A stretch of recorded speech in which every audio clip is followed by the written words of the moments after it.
better watch out if your enemy's a road ahead of full prophecy to be the greatest beast the world has ever seen. I feed him every day like the bones clean. I feed him all the hate and he grows me. And he gets claws real big, pissed off quick. And if you cross him, you might drop dead. Metaphorically, of course, settling the score. Never getting bored, loves the blood and gore. Always wanting more, feeding from the source. They don't really understand until they feel the force apart. If you start shit, you'll be heartless in the darkness. Torn apart quick, you left scars ripped. You'll be chewed up and discarded.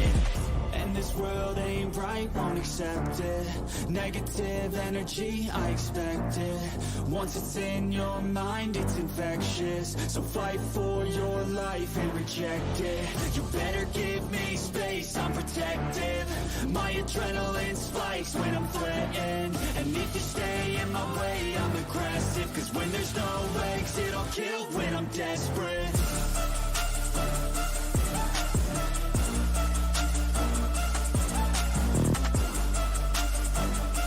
And welcome to the Golden Octagon MMA Podcast with your hosts, Matt and D Rose. And yes, UFC 299 is this weekend, and me and a blurry D Rose are here to break it down. My name is Matt, and obviously D Rose is on that side of your screen. We truly appreciate each and every single one of you for taking the time out of your night to stop by over here, hang out with us on the Golden Octagon. We got some fun stuff happening over here tonight. And of course, at the end of the show, we'll be giving you our picks preview and if we have any bets for this upcoming weekend's UFC 299. But before we get into it, D Rose, how have you been over the past weekend? Are you excited for this weekend's pay-per-view, brother? Yeah, I think last weekend was kind of just just one of those just typical Apex cards, man. And crazy enough that JairBEANho has more main events than all of the UFC champions that are not John Jones. That's just, just insane to think that. But leave it up to the Apex and he'll main event that many. But no, last weekend, and I got my ass busted in bets too for the bets that I did make. And there was even a guy that I had listened to, and man, he was actually pretty much on Ayman Zahabi all week, and I was like, yeah, this guy's like crazy, and yeah, plus 600 ended up cashing, so I felt even more stupid after that. So yeah, it just overall last week, damn beans coming up, man. I don't want to eat no damn beans, man. It was a rough weekend for me. Yeah, as far as me, dude, we came close to a few pretty solid ones, dude. I actually sent them to you. The two spots that really, I guess, just destroyed my parlays was obviously I had Javid Basharat 3 or decision, and at the end I was like, I thought Basharat won at least 2 of the 3 there, and yeah, dude, went the opposite way, all 3 judges, so that one kind of broke my heart a little bit. And then I had Claudio Hibario and CLD to go over 1.5 rounds. And it's like a minute shy of that. So those two, dude, really just shattered everything I had. But, that's us as far as betting. But real quick, let's shout out the chat and then we'll get into the show real quick. So with that being said, we do have the loyal Lush Lomain, another Golden Wednesday with the boys. Let's get high. Appreciate you stopping by tonight, Lush. 3 beans for D Rose. Oh no, D Rose going to be eating the Shemagma bean. Come on, sugar. I'm with you, Daniel. Got my sugar shirt on, or one of my mini sugar shirts on. Here we go. And D Rose, did you get the glove? Yes, sir. I actually did. Now the next step is to actually get the frame for it. But it did actually. I did mean to tell you that it actually came in the mail not too long ago, actually. Okay, cool. So I guess y'all are probably starting to get your packages as well, Lush, because he's a few hours away, but I sent everything out on the same day, so your stuff will probably be there soon if you don't already have it, Lush. So with that being said, let's get into the show. So what we got going on today, real quick, we'll recap, or that's not what I meant to click. We'll recap this past weekend's UFC card, just give our preview or recap on the whole card as a whole, because aside from the main co-main, dude. I mean, whatever. Well, whatever. And then D-Rose going to be eating 3 beans because the clean sweep, and I get a new belt. And then we got some UFC fight news to go over. And lastly, we'll be breaking down and giving you our preview and picks. And if we have any bets for this weekend's UFC 299 in Miami, Sean O'Malley versus Chito Vera, number 2, dude. And we got a lot of 2s on the card, so you should be 2 in a lot here, here on the podcast. So with that being said, D-Rose, yeah. Gaziev versus Rosenstruck recap. I guess main event, dude. That kind of went how I thought it was going to go, because I knew the dude didn't have gas, but I didn't expect him to last until in between round 4 and 5. But I was actually talking to Nancy at the end of like round 3. I was like, I don't think he's going to come out of that corner. Like, he looks like he looks like he don't want to be there right now. But he got up for round 4. So I was like, damn, I can't believe he's still there. But in between round 4 and round 5, Gaziev's like, I can't see out of my eye. I don't want to say he couldn't see out of his eye, but, he's if he wants out of there, he's probably going to say something to where no one can say that it isn't true. Like, like you can't see out of his eyes. So, but dude, Gaziev, yeah, needs to go back down, fight some lower level heavyweights, get his cardio under control, because honestly, he didn't look too terrible in the first round. But it's like after that, it's just like he's breathing with his mouth open. His mouthpiece is like just hanging inside of his mouth, dude. Jairzinho hit it out like at one point. I was like, this is literally laughable. But yeah, so that fight kind of went how I personally expected. I didn't see a lot of people on Jairzinho this past week. I was one of the ones. I can say I was on Jairzinho this past weekend. Aside from that, who was co-main event? Tyson Pedro and Vitor Petrino. Yeah, Vitor Petrino, dude. Tyson Pedro retires after the fight as well, so it's like, but I'm kind of happy for him. If he really trains as hard as he should, and he's just still getting beat, dude, and I think he understands he's never going to be a champion. So I'm happy for him that he can realize this now, go on and do something else while his name is still familiar in the air. Because if not, you end up like, BJ Penn, like, Anderson's level to a certain extent. Yeah.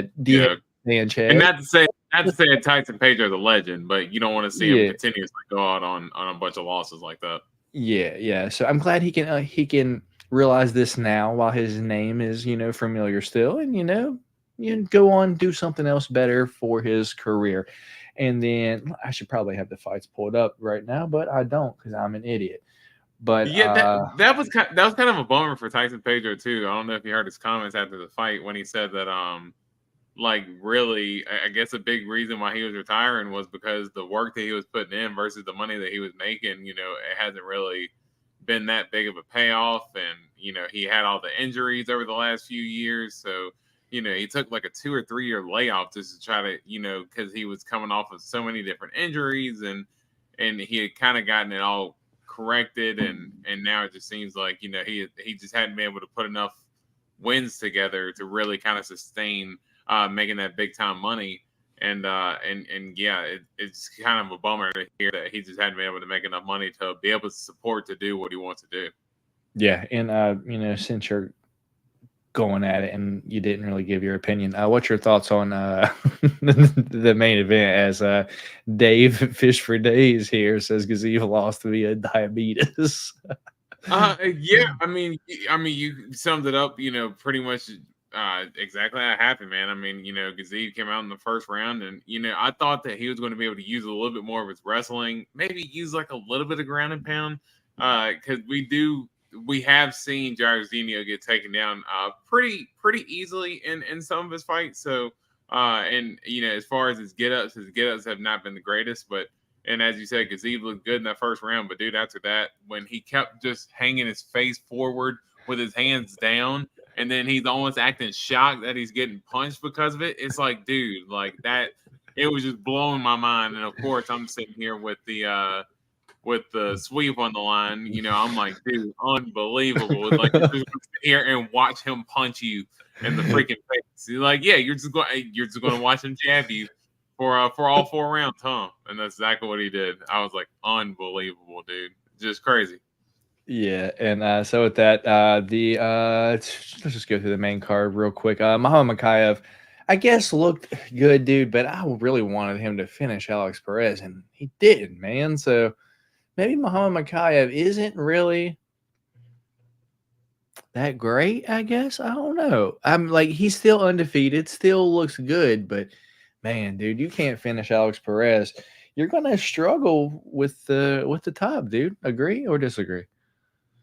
I don't want to say that he's not that good. I mean, he's still young. What is he? He's still 23. So I mean, he's still got in terms of trying to develop, he's got plenty of time. And it almost sounds like if you had talked to him beforehand, like he would have probably preferred crazy, man. But if you had to talk to him before, he probably would have preferred maybe like another fight or two before the belt. And he even was kind of calling, you know, before this fight this week that happened was for him to fight Roy Ball, Muhammad Mokaev to fight Roy Ball as like a title eliminator. But he understands the moment in terms of Pantoja needing a title challenger at UFC 301. So he could get potentially thrusted into that spot, but who knows? Maybe that could end up being a good thing for him. To maybe it's a thing to where he doesn't get rushed into a title fight. You know, it just it sucks for the UFC that they got to fill that card with somebody. But you know, they kind of screwed themselves with in terms of the matchmaking that they did, and now they can't find a true number one contender for Pantoja. Yeah, it's going to be interesting for 301. I'm not sure if he'll be fighting, in Brazil, on that card. But aside from that, Muhammad Mokaev did call out Brandon Royval after the fight because he said he didn't finish Alex Perez, so he thinks that he needs one more before he should fight for the championship. So even he acknowledges that, so I don't mind that. Umar, dude, got mollywopped in the first round. I was like, oh no, he's about to ruin everyone's other parlays, dude. Luckily, all of mine were out. Like at this point, I was like, whatever. And I was just kind of like laughing, dude. But Umar does win via decision after getting dropped in the first round. Thoughts on that? And Bexat going to be a problem for 135, yeah? Yeah, we and Bex had a lot of hype coming in, and I had even said that I was getting a little trigger happy with maybe wanting to pick him because I saw some of his highlights, but once I went back and looked at the dude's records, I was like, that's Also, I have an answer for that, D-Rose. So not his past 10 fights, but a lot of his, I know 10 of his fights got removed from his record for being mixed rules fights. So those fights that you're seeing on that were probably the fights that got taken off. That they were probably like the mix. It was like a kickboxing fight, but you could do takedowns, but you could only spend so long on the ground, and then they stood you up.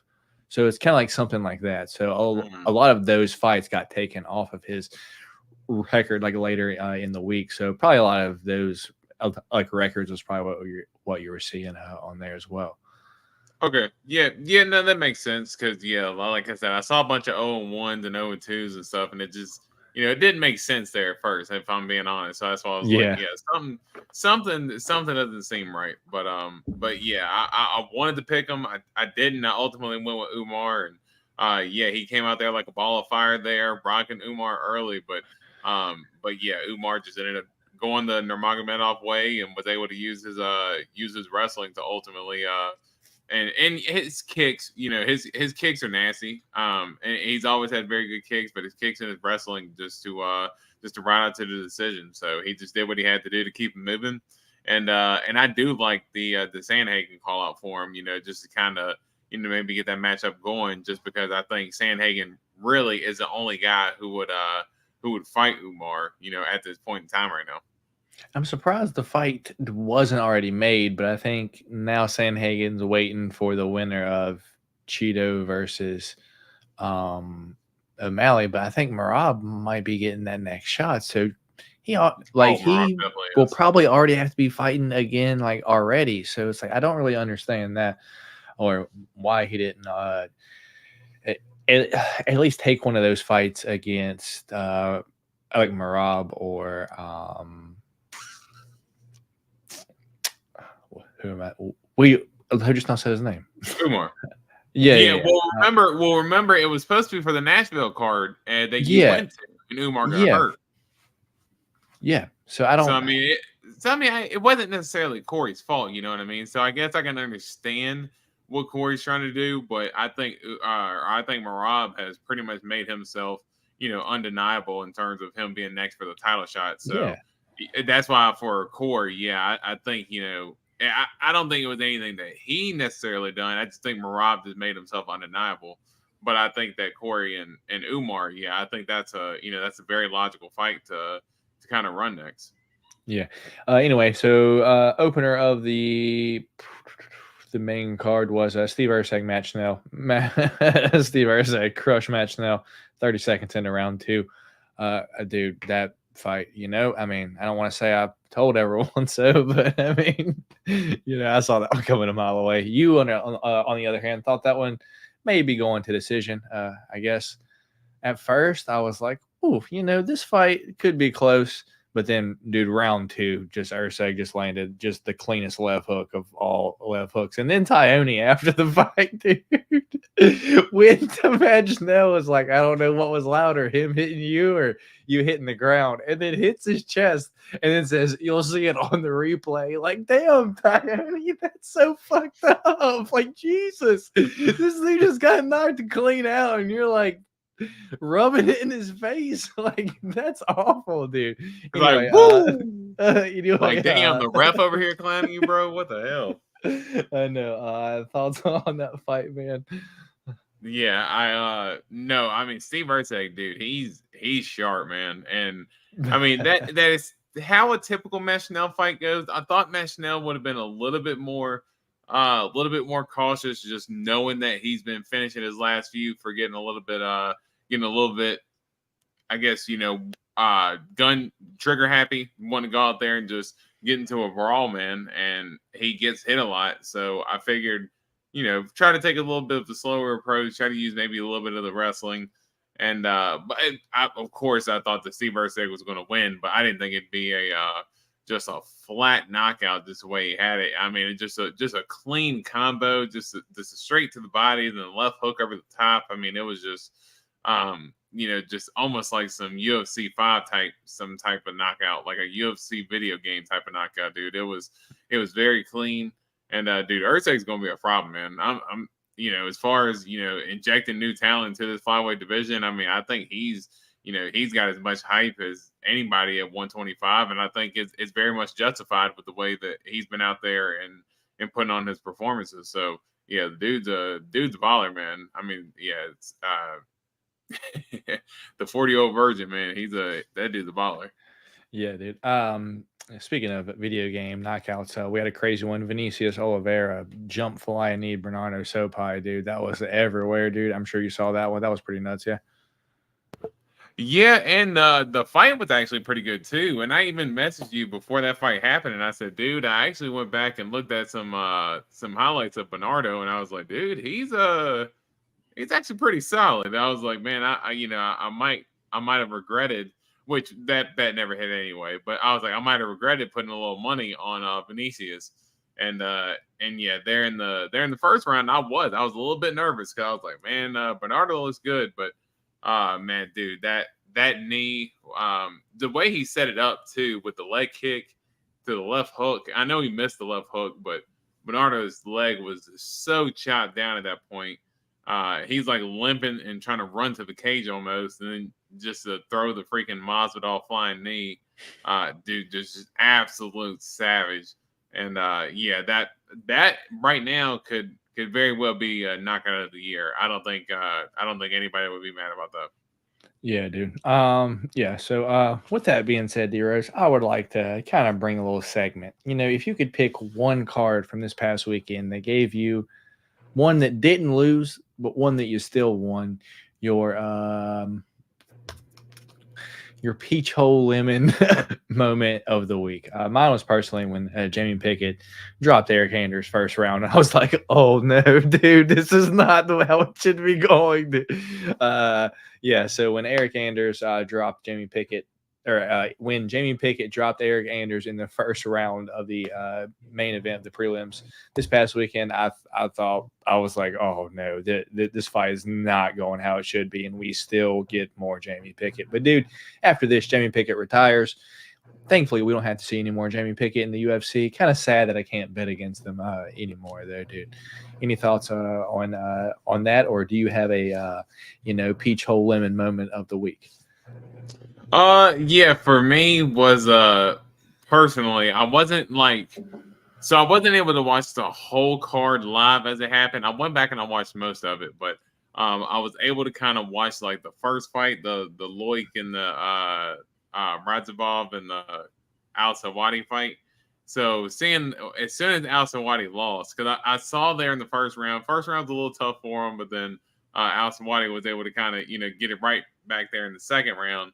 And then once I saw he lost and got knocked out in the third round, I was like, son of a bitch. It is on now as far as the pig champ goes. Because, yeah, as soon as I saw that, I was like, man, I'm really going to need two people who I do not have the utmost confidence in to save me right now.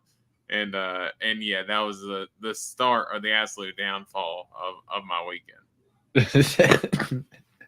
And we'll get into that in just a second. Umar, come on for the peach moment, Golden. Thought Umar was an adopted cousin to Khabib. Yeah, I think me, but I think we just didn't know a ton about Bezcat, so I left that fight alone for the most part. I didn't have it in any bets. I was just amazed at seeing it happen. I was like, oh shit, but I did have Eric Anders in a few bets. It didn't end up hitting anyway. But yeah, so with that being said, D-Rose kind of previewed it.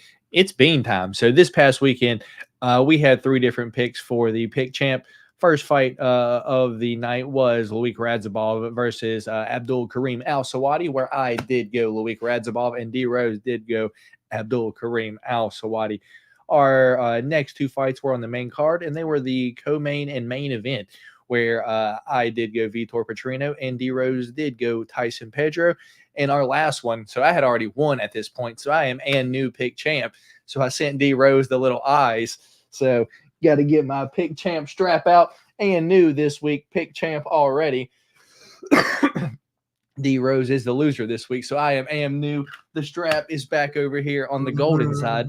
But then after this fight, I sent D-Rose a little eyes emoji like, oh shit, because dude, I was confident that JairBEANho was probably getting this done. So with that being said, the main event was the number 3, and for the clean sweep, I went JairBEANho Rosenstruck. D-Rose went Shamil Ghazi. So 3 beans. The clean sweep this week. Can you believe it, D-Rose? Oh, shit.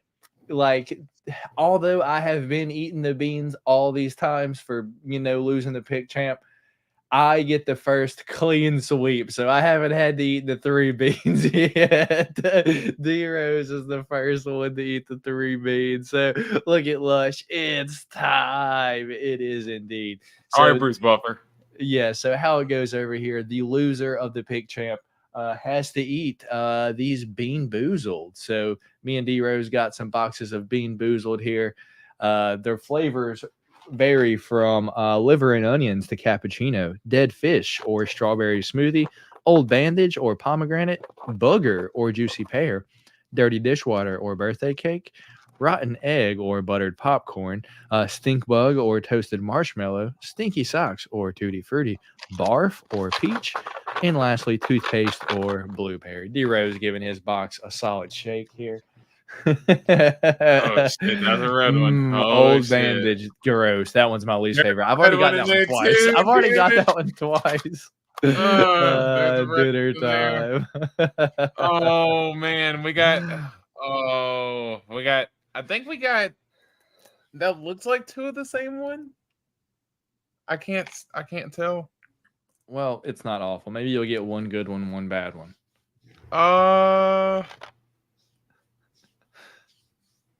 I can't. I'm being honest. I cannot tell if that's the. Let's see. Strawberry banana smoothie, maybe, or dead fish. I can't. So I think this is the one. I think, or no, that's Tutti Frutti, or Stinky Socks. So that's what the one I just had is. So that's what this one is. Either Tutti Frutti or Stinky Socks. Son of a bitch. Is that one you're going first? All right, here he goes. I can't. You know what? Oh, no. I got a paper towel here. Okay. Hold on, bro. All right.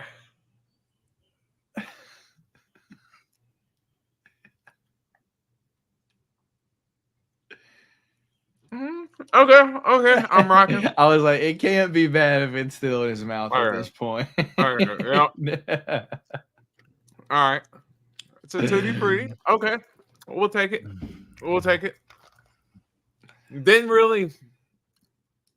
It doesn't really have as much of a flavor as I thought it would, but it was like just a little bit of a burst fruit, like a fruit burst. So that's how I ended up. I want to know how at this point you've had to eat beans 2 times, and this is your 3rd bean, and they've all been good to this point. The rest of your box better be bad beans, or I'm calling shenanigans. D Rose has altered the beans. You saw me shaking it. All right, so we got a red one here. So that could be Old Bandage. So this is either going to be pomegranate or Old Bandage. Oh, I'm nervous. That one's not the worst it could be, dude. The worst one was the dirty dishwasher. You smell it? First. I'm trying to see if I can smell out the Old Bandage, man. I can already. Hold on. I don't know. Did Dearest eat it? We're not sure. Is it another good one? Oh my god. Now I'm calling shenanigans at this point. Dude, if you want me to, hey, dude, I gotta get a scratch ticket or something. I mean, dude, pomegranate, dude, I'm not gonna lie, that's actually pretty good. I haven't had the pleasure yet.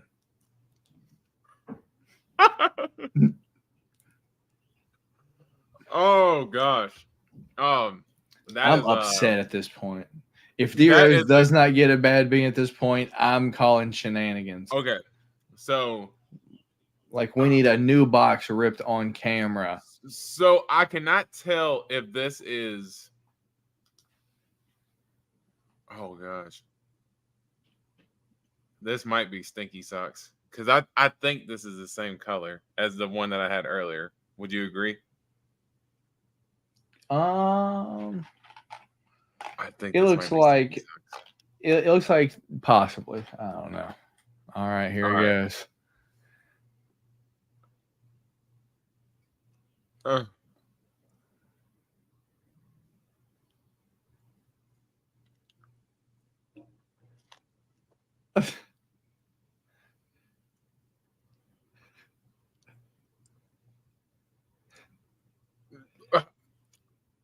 I feel like I don't know. Dude. Yo. Dude, I'm sorry there was no payoff, but yes, that was a Tutti Frutti, dude. Yes, that was a Tutti Frutti. 100%. You guys, Rose, I'm telling you, for the fans, the next time you have to eat the beans, you should have unopened bean boxes, and unlike me, that I did open mine on camera. I've opened. Oh yeah, well the thing is, when I opened mine on camera here and started eating them, as where you brought yours in, they were already opened. You could have dumped out the old beans, put new beans in. Where are the other beans, and why didn't you open the damn thing on camera? I guarantee you the chat is going wild because 2 weeks straight, 5 beans in a row, all good beans. That's horse shit, D Rose. Horse shit. The beans were altered. The beans were altered. No! The beans were altered.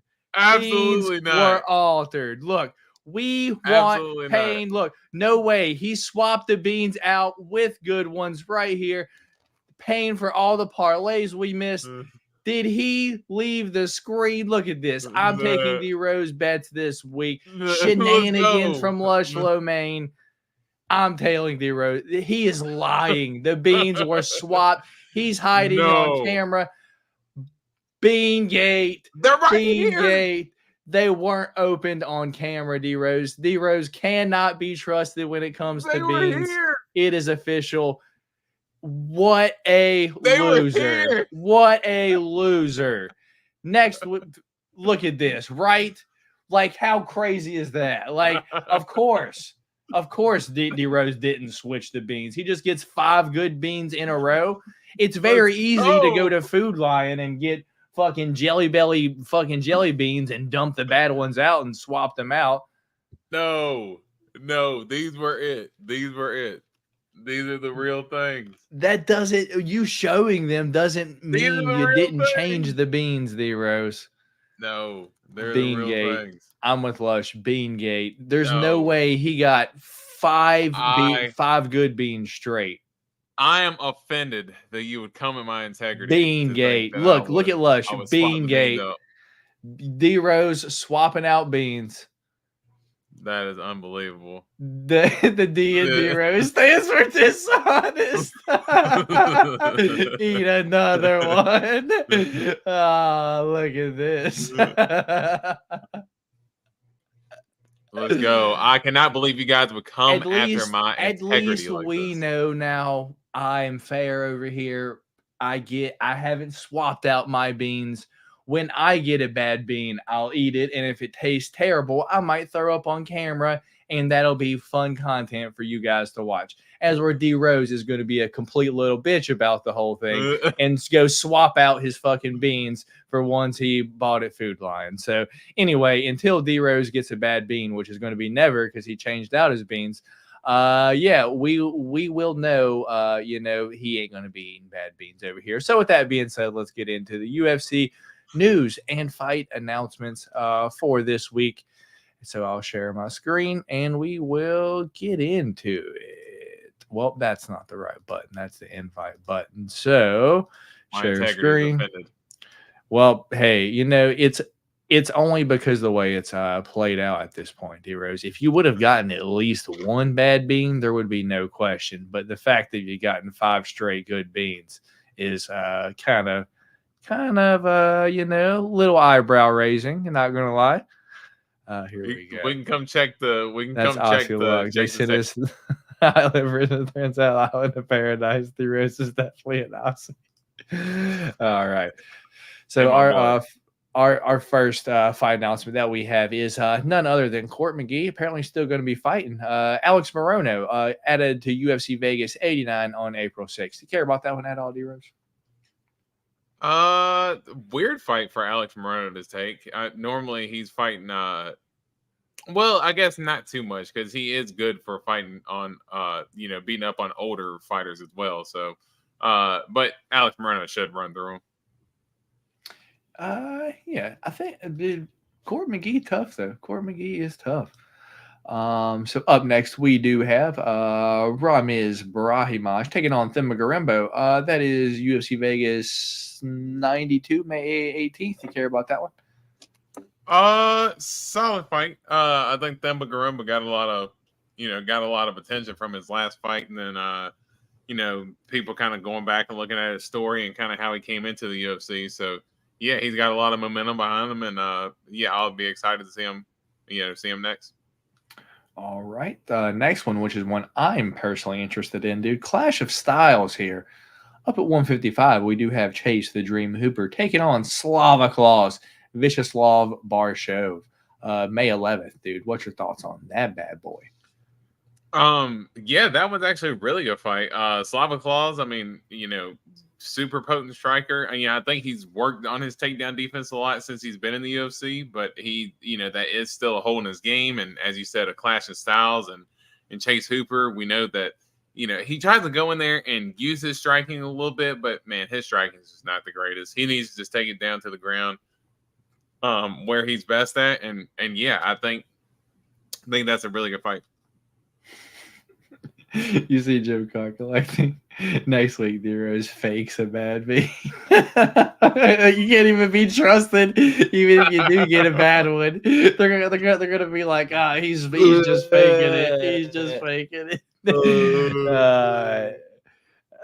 Hey, if there's one thing you can say about me, I'm an honest man. I could have, just went ahead and went in my best Denzel and tried to give y'all an act, but I couldn't do it because I'm a real one. It looks like Brad Riddell is out. I didn't even know Brad Riddell was going to be fighting, but Thiago Moises will now face Mitch Ramirez at Vegas 88. I don't know who Rich Ramirez is, but did you know Brad Riddell was going to be fighting again? I thought I saw where he was ready to come back, but I didn't know that he was slated to fight somebody. I know that he had wanted to kind of take some time off for a little bit, but yeah, I didn't realize who he was fighting. Yeah, me either. We got Billy Goff taking on Trey Waters, May 11th. Do you care about that one at all? Trey Waters really tall for welterweight. Yeah, but no, not really. Okay. That's all the results from this past weekend. Sure, we got the flying knee. Yep, right after he gets snoozed right there. Dude, that one scared me. Matt Schnell after he gets snoozed. Umar doing his thing. Yep. That fight. This fight, dude. Anyway, dude, so Junior Tafa is out because he stepped in for Justin Tafa. Now Carl Williams will now face Justin Tafa. It's like they just swapped opponents, dude. Literally. March 23rd, UFC Vegas 89. You care about that one at all? Yeah. I like the Tafa brothers. They normally bring action, and Justin, I think, is the more sharp of the two between him and Junior. But yeah, man, that's a good clash of styles. Hell yeah. I suspect Carl Williams wrestle fuck, if I'm going to be honest. So with that being said, we'll move on to the next one, which is an interesting one. Elvis Brenner taking on McDebeck or a pie, dude. May 4th. It's going to be an interesting one. McDebeck. McDebeck.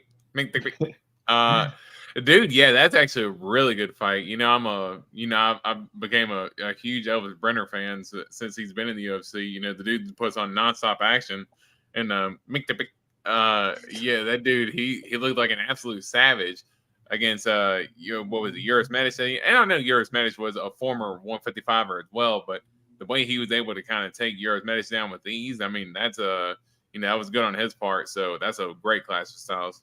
Yeah, I'm interested in that one. That's 301. That's going to be in Brazil. And then our last one, dude. June 1st, dude. We do have Mickey Gall retire. I thought Mickey Gall retired or got cut, but I guess not, dude. Going to be taking on Basil Hafez, UFC 302. Looks like doesn't say where that's going to be at, but yeah, dude. Interested in that one at all or no? Yeah, it should be a pretty good fight. I think 302 isn't that going to be the Conor card? Because 301 is in May, right? For the Brazil card. So 302 isn't that going to be, or what's projected to be, Conor and Chandler? I have no idea, to be honest. I was just curious. I don't think they released a location for that card just yet. That's why I was just curious.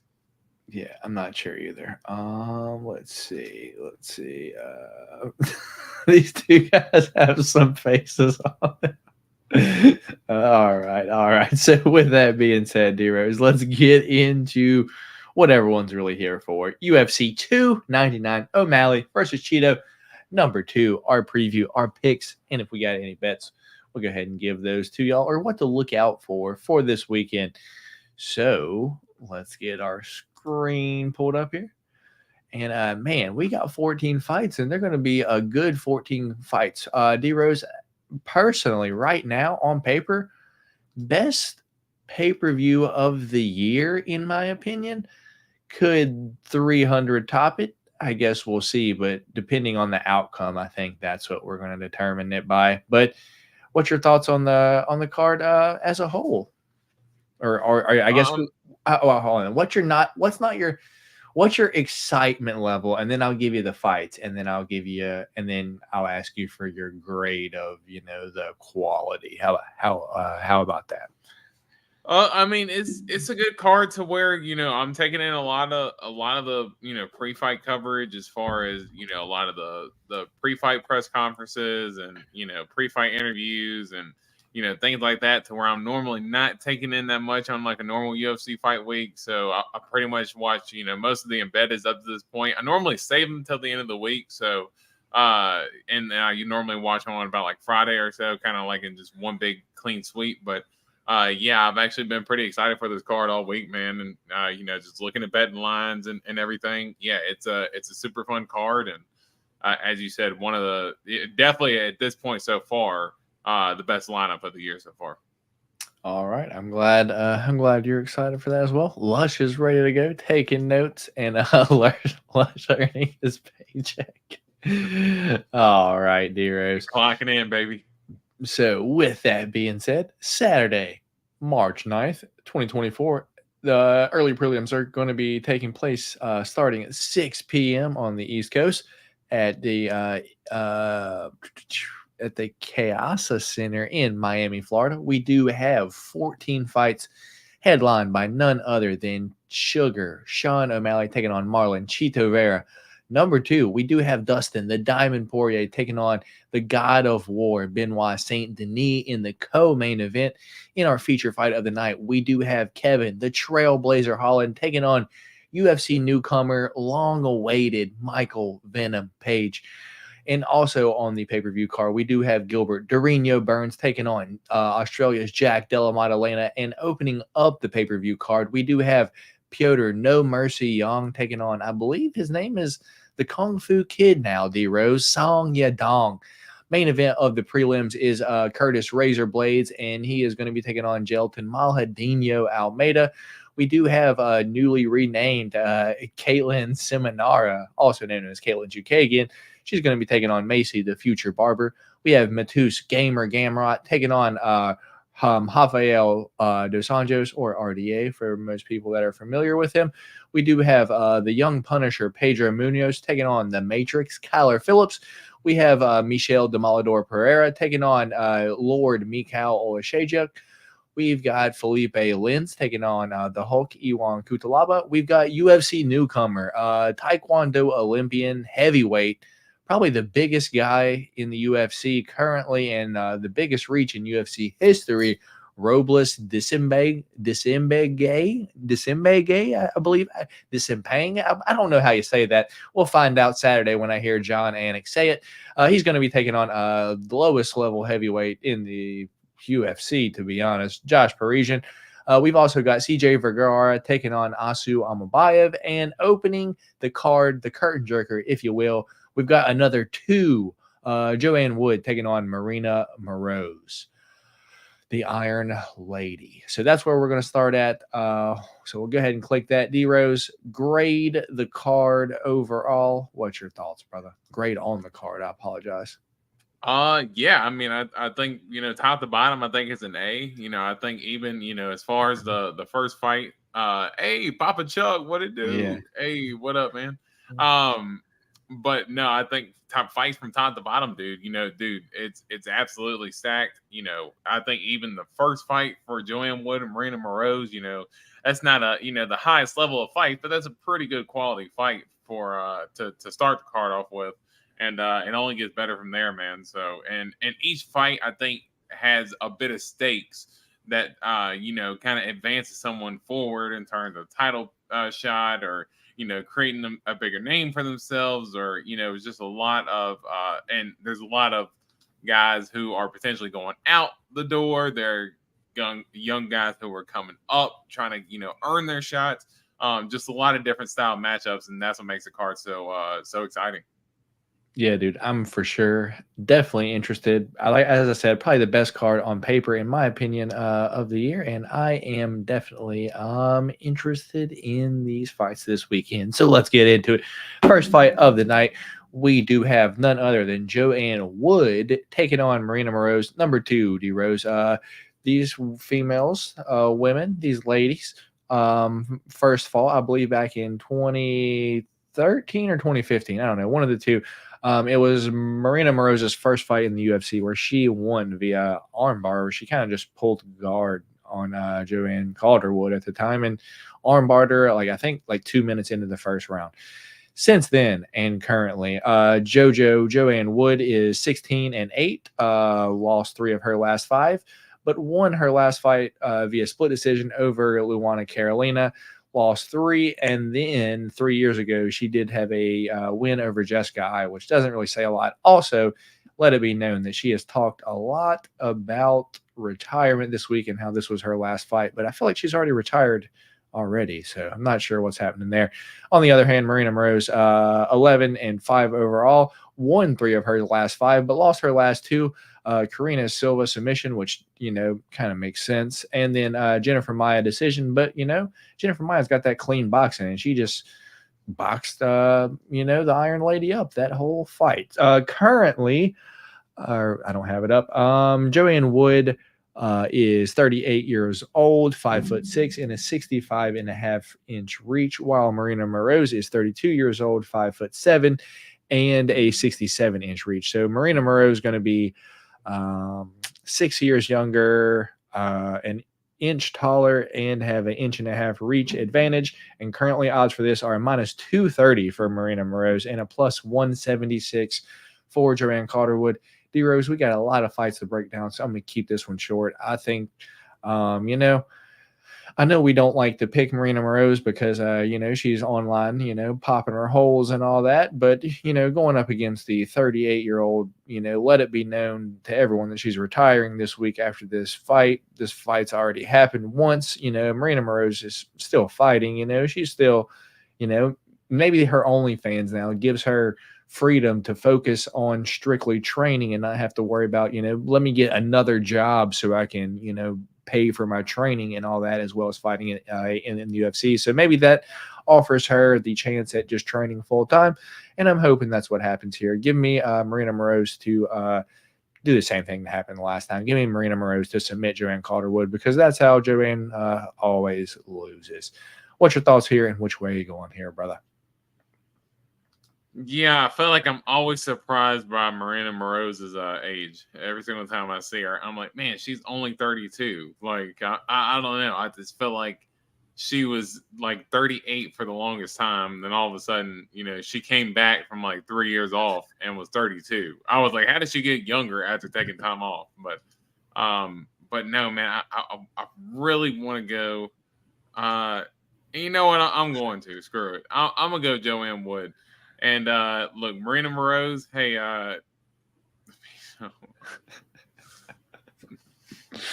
you damn right it does, Austin. You damn right, especially MMA fans. You're gonna talk about some damn perverted ass fans, dude. MMA fans, dude, are one of the most legendary perverted fans. Yeah, dude, I'm going Joanne Wood. I think she's the cleaner striker. Does she get taken down a lot? Sure. But I think if she can keep it on the feet, I think she should be able to piece up Marina Moroz. Don't know how confident I'm gonna be putting that on my don't know how confident I'm gonna be putting that on the pick champ this week, but I'm gonna go Joanne Wood. Give me the dog, man. All right, D Rose, with our first different pick of the night on Joanne Calderwood, and I am on the -230 favorite, pretty big favorite in Marina Moroz. And for those of you that don't know how it works over here, me and D Rose have a pick champ every single week. This strap right here is up on the line and eating bad beans, but apparently I'm the only one that eats bad beans. D Rose swap his out for good ones. But yeah, so on the regular fight nights, we like to have 3 different fights for the pick champ, and on the pay-per-view we try to have 5, but if not, we will result down to 3. So Oh my goodness, you guys are animals. I hope the next third card is the camera angle from the Lemos front. You guys are animals. Absolutely All right. savages. All right. So next fight of the night, we got CJ Vergara taking on Asu Zolkfar Almabaev. I believe that's how you say it. Who knows? CJ Vergara 12-4-1 overall, while Asu Almabaev 18-2. Currently, odds for this are plus 390 for CJ Vergara and a minus 590 for Asu Almabaev. Crazy. CJ Vergara, 32 years old, 5'6" and a 68-inch reach, while Asu Almabaev is 30 years old, 5'4" and 65-inch reach. CJ Vergara is good at crushing people that have no cardio, but I think Asu fought Ode Osborne fought Ode Osborne. I think that was in Nashville too, Deros. I think that's possibly, I don't know. That may have been someone else. But yeah. Asu Almabaev came into the UFC, finished Ode Osborne via rear naked choke. Looked good doing so. And don't look like he's going to gas, dude. Looks like he's a good wrestler, and that's what CJ Vergara struggles against. So with that being said, give me Asu Almabaev to win this fight via, let's go late. Now, let's go decision. CJ Vergara is tough. Asu Almabaev via decision is which way I'm going. Which way are you going here, Deros? Yeah, I do agree with you as far as CJ Vergara being tough, but I do think that he can be taken advantage of on the ground, and he's a good striker. He, like you said, he's super tough.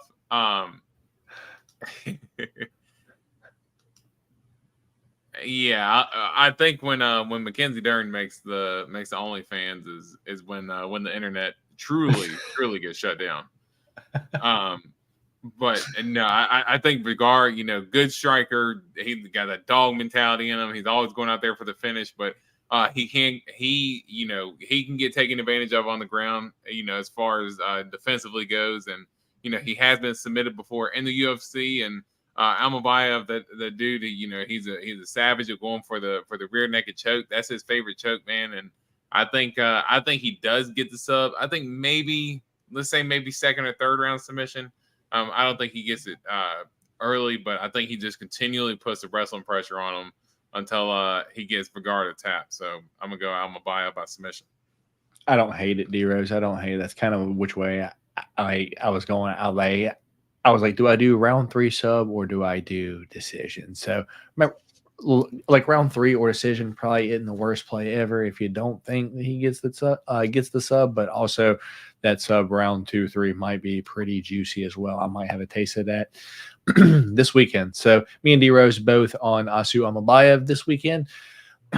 Man, so up next we do have Robles Despainge taking on Josh Parisian. The big boy is 4-0. Josh Parisian is 15-7 overall. The big boy is 4-0 overall. He only has 4 fights, as where Josh Parisian has lost 3 of his last 5. Most recently to Martin Boudet via Kimura and Jamal Pogues via decision. Last win over Alan Budo, no longer in the UFC. Dontel Mays got face humped to Josh Parisian. And then, no longer in the UFC, Roque Martinez beat him via split decision. Currently, odds for this are minus 340 for Robles Despainge, as where Josh Parisian is a plus 250. So odds maybe kind of got a little bit closer. Robles, or the big boy, is 35 years old, 6'7", and an 87-inch reach at Heroes, while Josh Parisian is 34 years old, 6'4", and a 79-inch reach. Little backstory on this guy, D-Rose. His his last, I believe, 3 or 4 fights have gone like 19 seconds total, dude. He just crushes these dudes early in the first round. And if there's a UFC heavyweight that you want to get this guy started against, Josh Parisian is the one to do it against. So give me Robles, the big boy, round 1 KO. Not going to think about it too hard here. Which way you going here, D-Rose? Dude, I cannot believe that he is a UFC newcomer, and he right now is a minus 340 favorite. He is 4-0, which he is an absolute tank. He's an absolute specimen, but dude, I mean, a guy who has, double the fight experience, it's crazy. I appreciate you stopping by and Derek. I'm glad things are doing well. Okay. Give me Josh Parisian. All right, D-Rose on Josh Parisian this week. Glad you made it here, Derek. Glad everything's all right, brother. Hopefully everything's good with your personal matters, brother. Glad you made it here. Hopefully everything's good, man. Austin saying what's up to Derek. And then 420, nice. Very nice, D-Rose.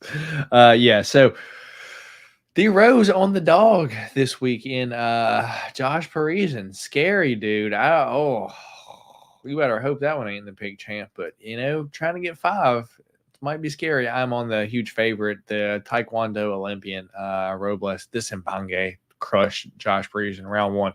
So up next, one that I personally, dude, this one may or may not happen. Felipe Lins, Monstero, taking on Iwan the Hulk Cutelaba. Felipe Lins, 17-5 overall, since dropping down from heavyweight, has won 3 in a row. Decision over Marcin Prachnio, knockout over Ovince St. Preux, which, I mean, who doesn't knock out OSP at this point? And then a decision win over Maxine Grisham. So not the highest level of decision wins and a knockout over OSP. As where Iwan the Hulk Cutelaba is 17-9-1 overall, lost 3 of his last 5, but knocked out Tanner Boser maybe a little bit early, and then lost 3 in a row. Kennedy Anjos knockout, Johnny Walker submission, and Ryan Spann submission, and then defeated Devin Clark via decision. Should took that in the last time I bet Devin Clark. But anyway, yeah, dude, here we go. So currently odds for this fight are minus 138 for Iwan Cutelaba and a plus 108 for Felipe Lins. Felipe is 38 years old, 6'2" and a 78-inch reach, while Iwan Cutelaba is 38 years old, 6'1" and a 75-inch reach. I have a hard time here, one, because is the fight happening? Because I feel like, dude, if there's one fighter that's pulled out more than Alex Perez in the UFC, it's got to be Felipe Lins, right? He's got to pull it out of like 10, 11, 12 fights or something like that, dude. Yeah, he's How up many there. do you think He's it up is? there for sure. Dude, look at this. Since 2020, hold on. let's find 2020. So 2020, Andrei Arlovsky. So 1, 2, 3, 4, 5, 6, 7, 8, 9. Dude, 10. He's pulled out 10 fights since 2020. That's absolutely ridiculous, dude. So, I mean, is this fight going to happen? Maybe. But, yeah, I guess if it comes down to it, dude, give me the dog. Give me Felipe Lins just because Iwan's ass, dude. I feel like round 1, he's going to try to come out and throw hooks. But, dude, Felipe down at 205 looks pretty good to me. And for some reason, Iwan just always ends up on the bottom, just in a submission. So I feel like he's just going to end up on the bottom, getting either pounded out or maybe even get it submitted. But give me Felipe Lins as the dog to defeat Iwan Cutelaba this week. Which way are you going here, D-Rose? Yeah, I'm with you for all the same reasons. I just can't pick Cutelaba because he is absolute doo-doo. And even if he goes out there and wins this weekend, yeah, I just can't muster the energy to ever actually pick Iwan Cutelaba in a fight at all. So, yeah, just not going to be able to do it, Chief. Yeah, just can't do it. Give me Felipe Lins here. I think it's probably by decision. I don't know if Ovince St. Preux, he's a punching bag at this point. I mean, I give Cutelaba that. He's not necessarily a punching bag. I just don't see Felipe Lins as that killer. But as you said, I could see maybe some wrestling, controlling, Cutelaba. This could be one of those fights where, hey, maybe if you want to go pick up the pizza so that way you ain't got to pay the delivery fee or something like that, yeah, you could probably schedule that during this fight. But you might miss it, dude, because there's a chance Iwan loses in the first round just because he's an idiot, dude. Like, Yeah, very much true. Yeah, it's going to be an interesting one. But me and D-Rose both on the dog Felipe Lins this week. What's going on, Ben? Appreciate you stopping by tonight, brother. We're just still on the prelims, so you know what? It is what it is. But glad you made it. So we will move on to the next one. That is Michel Demolador Periera taking on Lord Mikhail Oleksiejczuk, or Hazar of Mikhail Oleksiejczuk. He must have changed it. I think before his last fight he changed it, but I just didn't remember. Anyway, Demolador Michel Periera is 29-11 overall. Won all 5 of his last 5, but this is up at 185 where he's only fought once at, and he knocked out Andre Petrovsky. Pretty early in the fight, and didn't really learn too much from the fight. On the other hand, Lord Mikhail Oleksiejczuk is 19-6 overall, won 3 of his last 5, but also moved down from 205. So Michel moving up from 170, Lord Mikhail moving down from 205. And if you just looked at them, dude, you think it was the exact opposite, because I feel like Mikhail could, I feel like I say this every time he fights, dude, he can make 170. And it's crazy that Michel Periera actually fought down there. So, dude, this is going to be an interesting one, dude. And I think Michel, it looks a lot better up at 185. Maybe not be killing himself. Maybe his cardio looks a little bit better too. But anyway, Mikhail Oleksiejczuk last won against Chidi Njokwani via knockout 6 months ago. Lost to Caio Bahayo via submission. Knockout Cody Brundage, which isn't saying much, a year ago. Knockout over Sam Alvey also a year ago, which isn't saying a lot. And then lost to Dustin Jacoby via unanimous decision. Up at 205. So with that being said, currently odds for this are plus 122 Mikhail Oleksiejczuk and minus 156 for Michel Periera. Closer than personally I think it should be, but maybe D Rose will maybe talk some sense into me. Michel Periera, 30 years old, 6'1" and a 73-inch reach, while Mikhail Oleksiejczuk is 29 years old, 6 foot and a 74-inch reach. I got the Michael winning here, D-Rose. I don't know which one's going to be, but it's going to be the Michael. I'm going to let you break this down, and I'm going to let you make your pick. I already have my pick, but I'm going to let you go first, so I'm not always picking first. Yeah, like you could go the opposite here, too, because I feel like you already know which way I'm going. Well, I'll tell you, I think this fight, sneaky fight of the night. This fight could very well live up to that hype. I think both dudes, Oleksiejczuk, even coming down from 205, as you said, he still looks a little bit undersized, but the dude is an absolute machine. I mean, just as far as his cardio and his non-stop just boxing and just forward pressure. So, and I think, he can mix it up well. He's got good ground and pound. If he does get the fight down to the ground. So, I mean, we saw that in the Cody Brundage fight. He can do it a little bit everywhere, and he's going out there for blood. He's not going out there to mess around. Oleksiejczuk's going out there for the finish, and we know Michel Periera. We know the athleticism that he fights with. He's obviously calmed down from that wild man that he used to be when he first came into the UFC with the wins over Danny Roberts and having that, that wild fight with Tristan Connolly.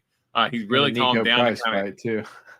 Well, I mean, and even then he was a little bit more calm, but then he had like the backflip stomp to the nuts and shit like that, in the face. In the face, and because he did it like twice or something. Like, he did it like a couple. I was like, dude, what the hell is going on? But he's really calmed down. Kind of came into his own, and dude, I think after that last fight that he had, not Armor Petrosian, I always Andre Petrosky. Yeah, there we go.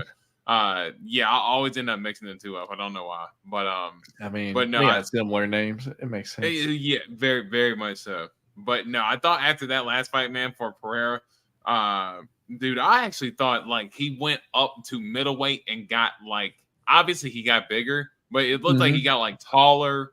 Like his muscle mass got like, it was like his hands got bigger, his reach got longer. Like I was like, how did he like decide? Grow? He just literally grew as if he was a damn plant. and he just had somebody watering him, and he just grew. Like, it was just crazy. And I think his speed is still just as potent as it was down at 170. So I think that's going to be a big problem for Michelle Oleksiejczuk. Walks in the shots a lot. I think Michelle Periera is going to use a lot of counters. And I'm not going to say Michelle Periera is going to knock him out, because we know Oleksiejczuk is just super tough and super durable. But man, I think we can see a 3-round war. But I think Michelle Periera gets it done. All right, so we are going to be on the same side here. One thing that I think Michelle does really well, and I think it'll play into Mikal walking into it, is those teep kicks up the middle, dude, to the body. And, you know, I still think Mikal a little bit soft up here at 185. I think you should and could go down to 170. So I think a little bit softer to the body, and those teep kicks, I think it's going to play in effect. But I could be wrong. He could just march into distance and throw his own body hooks and, you know, get Michelle Periera out of there. I just don't see it. I like Michelle Periera keeping his distance, throwing body kicks, leg kicks, and maybe getting Mikal Oleksiejczuk out of there. Maybe early round 2, dude. You know, round 1, kind of like a little filling out process, and then Michelle Periera just explodes on him, or like early round 2. It just absolutely snoozes him. It wouldn't surprise me too much. So me and D-Rose both on Michelle Periera this week. I think he probably knocks out Mikal Oleksiejczuk. D-Rose says a banger of a fight, but goes to decision for Michelle Periera. Did I miss anything there, D-Rose? No, I think that's like I said, and I think this could be fight of the night, man. It has that type of potential. All right. So let's see what we got here. Sorry, I saw your comment. Better the rules. You sign, smoke them if you got them. Hell yeah, brother. All right. So next fight of the night, we do have the young Punisher, Pedro Munoz, taking on the Matrix, Kyler Phillips, dude. Pedro Munoz 28-0, and out of his last fights, he's only won one fight. D-Rose, as crazy as it sounds, because I feel like he's won more, but he hasn't. Only win in his last 5 was against Chris Gutierrez via decision 10 months ago. And besides that, we do have a loss to Marlon Chito Vera via decision in a hell of a fight.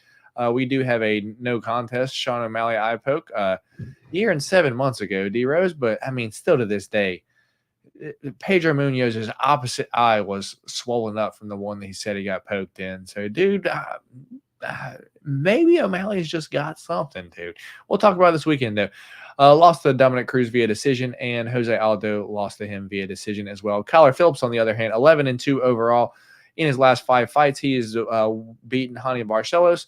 Marcelos Rojo lost to Raulian Paiva via decision, which I feel like, dude, that could have went the other way. Lost to Song Yadong won against Song Yadong via decision, and knocked out Cameron Elspeth. Who is that guy?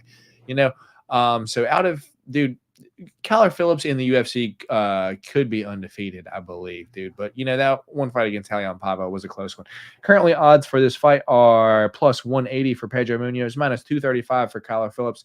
Pedro Munoz, 37 years old, 5'6" and a 65-inch reach. Kyler Phillips, on the other hand, 28 years old, 5'8" and a 72-inch reach. D-Rose, Kyler Phillips' training partner of the Sugar Show, Sean O'Malley, kind of fights relatively the same way. Maybe not as good, not as powerful, but same footwork, same quickness, same in and out. They both like the cool spin and shit. And personally, dude, Kyler Phillips is, I think, underrated on the ground. People don't give him credit because I think he's really good. And in this fight, man, I just think Kyler Phillips has more ways to win. Unless Pedro Munoz is able to hurt Kyler Phillips, which we haven't seen Pedro Munoz really hurt anyone in quite a little bit, you know, almost 38 years old now, you know, it ain't looking good down at bantamweight, man. So I think Kyler Phillips, for the most part, is able to keep his range, use his footwork, in and out distance, lateral movement, pick and poke Pedro Munoz. And if it goes to the ground, I got Kyler Phillips maybe even submitting Pedro Munoz, but I don't think it goes to the ground. Give me Kyler Phillips in a 30-27 decision win over Pedro Munoz. Cleanly done. The Matrix gets the dub. Which way are you going here, D-Rose? Yeah, I don't see Pedro Munoz getting finished. I mean, he hasn't been finished yet in his career. I can't see I can't see Kyler Phillips being the one, considering if you look at who Pedro Munoz has fought so far in his career. Although I do think Kyler Phillips is a great fighter, Pedro Munoz does have great jiu-jitsu as well. So, but for me, the way I kind of see the fight playing is I kind of see it, similar to the way you see it, man. I think Kyler Phillips has good footwork. I think Pedro, it almost looks like he has similar issues as Oleksiejczuk does. Man, I feel like at 135, it almost looks like Pedro Munoz is too small. Like he's got that dog mentality in him, always walking forward, each shot's willing to trade one to land one, always willing to exchange in the pocket. But it just seems like he always has trouble against the upper echelon guys of finding his range against those types of guys.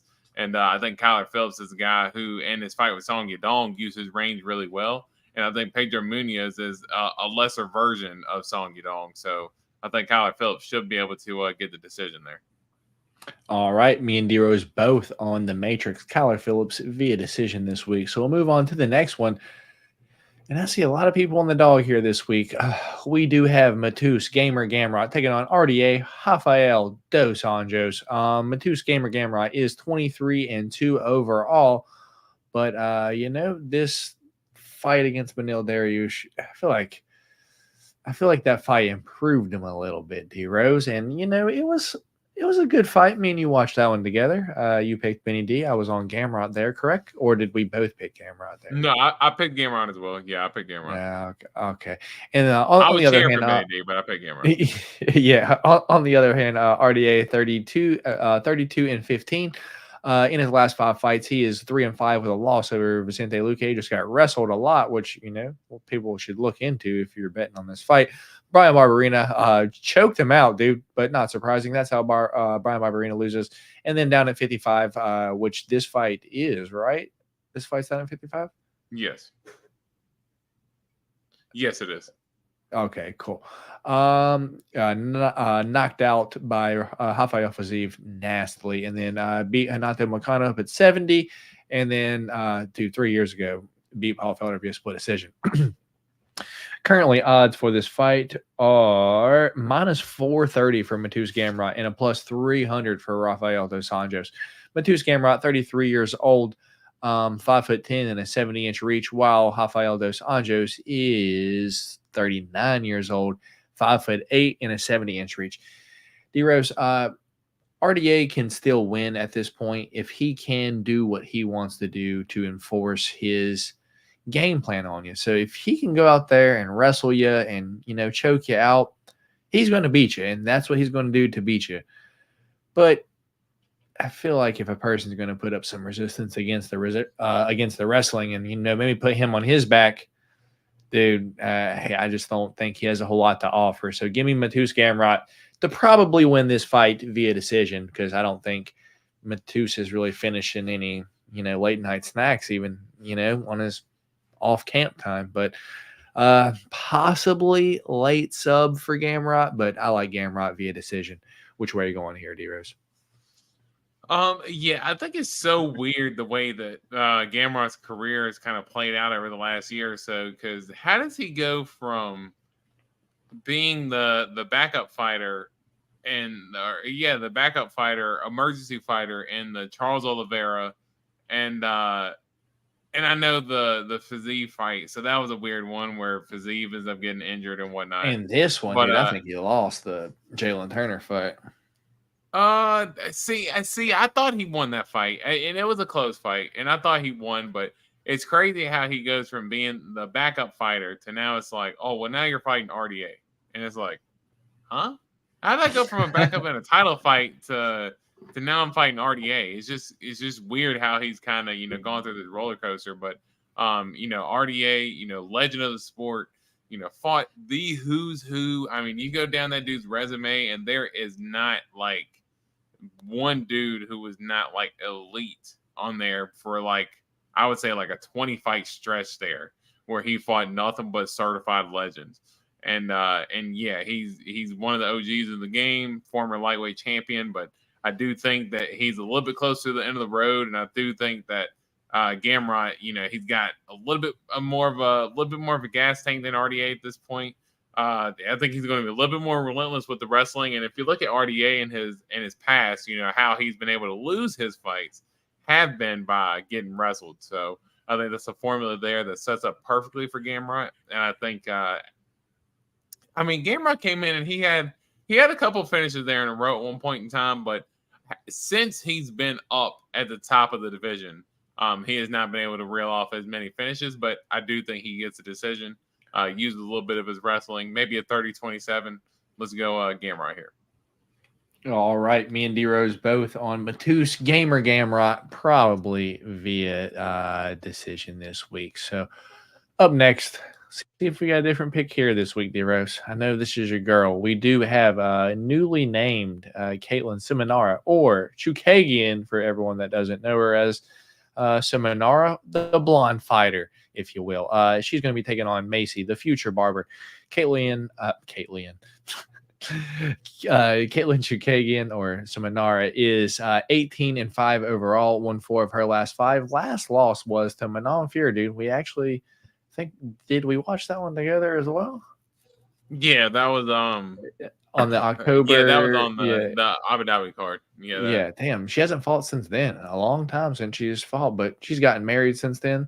On the other hand, Macy Barber is 13-2 overall, won all 5 of her last 5. Currently, odds for this are a plus 158 for Caitlin Chukagian and a minus 205 for the future Macy Barber. Caitlin Chukagian, or Cerminara, 35 years old, 5'9", and a 68-inch reach, while Macy Barber is 25 years old, 5'5", and a 65-inch reach. So Caitlin Chukagian going to have a 4-inch height advantage and a 3-inch reach advantage. And grass green, skies blue. Caitlin Chukagian via decision. That's the way I'm going here. But a sneaky little play. If you do bet on DraftKings, you can find that split decision prop. That'll probably be one that I'm interested in this week on this fight, dude. So got this fight probably going to split decision because that's how Macy Barber fights go. She just gets so lucky. Like, out of her last 5, she should have lost this Miranda Maverick fight that she won via split decision. She probably should have lost this Andrea Lee fight via split decision too.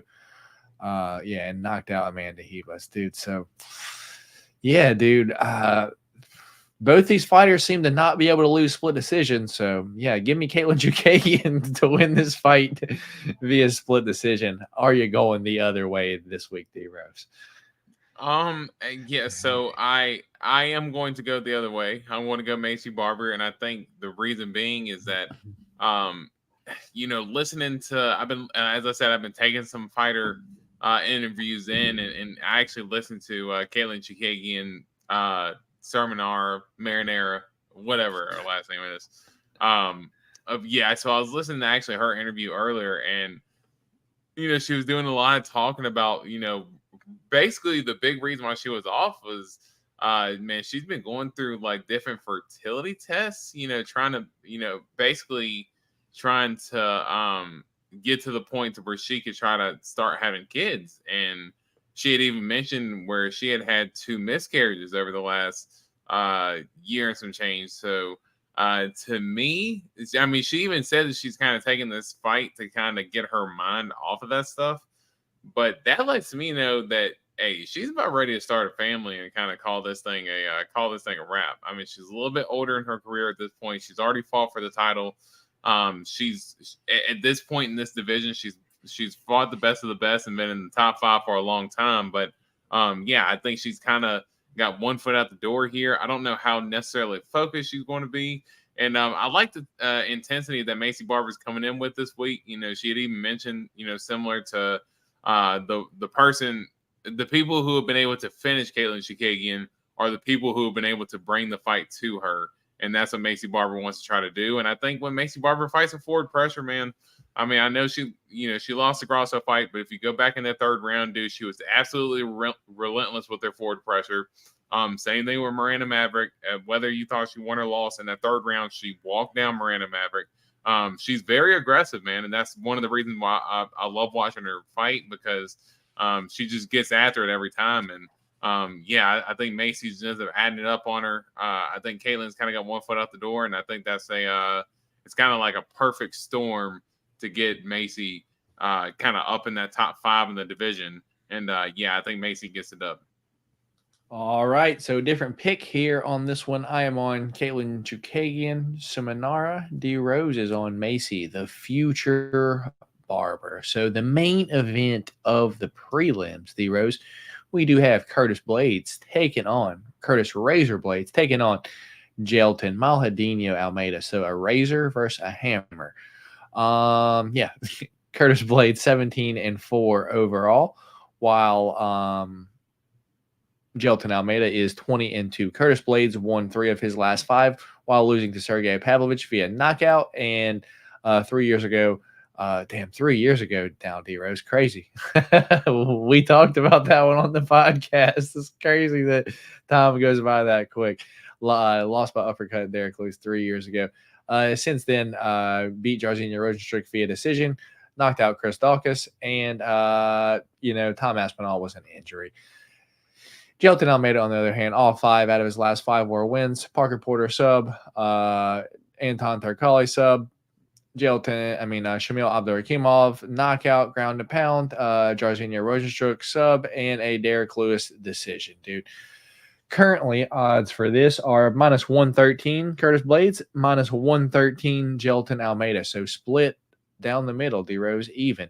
Curtis Blaydes, 33 years old, 6'4" and an 80-inch reach, while Gelton Almeida, 32 years old, 6'3" and a 79-inch reach. So Curtis Blaydes going to have an inch height and inch reach advantage. D-Rose, before we get started on this fight, I got a little trivia for you. Let's see. Let's test your knowledge.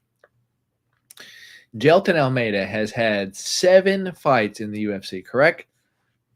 Right. Out of his 7 fights, right? If I was to give you the number 10.5 and ask you how many, I've set the line 10.5. How many distant strikes has Gelton Almeida landed in the UFC? Would you go over or under 10.5? Distance strikes. I mean, at that point, we know how he fights, but I gotta think he accidentally walked into 11. So let me go on this. So I think yeah. No. So I take that over. I think it's the opposite. So I think he has 6 fights in the UFC. How many does he have? 1, 2, 3, 4. Fuck. Oh yeah, and the contender series. So D-Rose, I have to let you know that out of his 6 fights in the UFC and the contender series, he has landed 7 distant strikes. 7, dude. At distance, he has landed 7 strikes.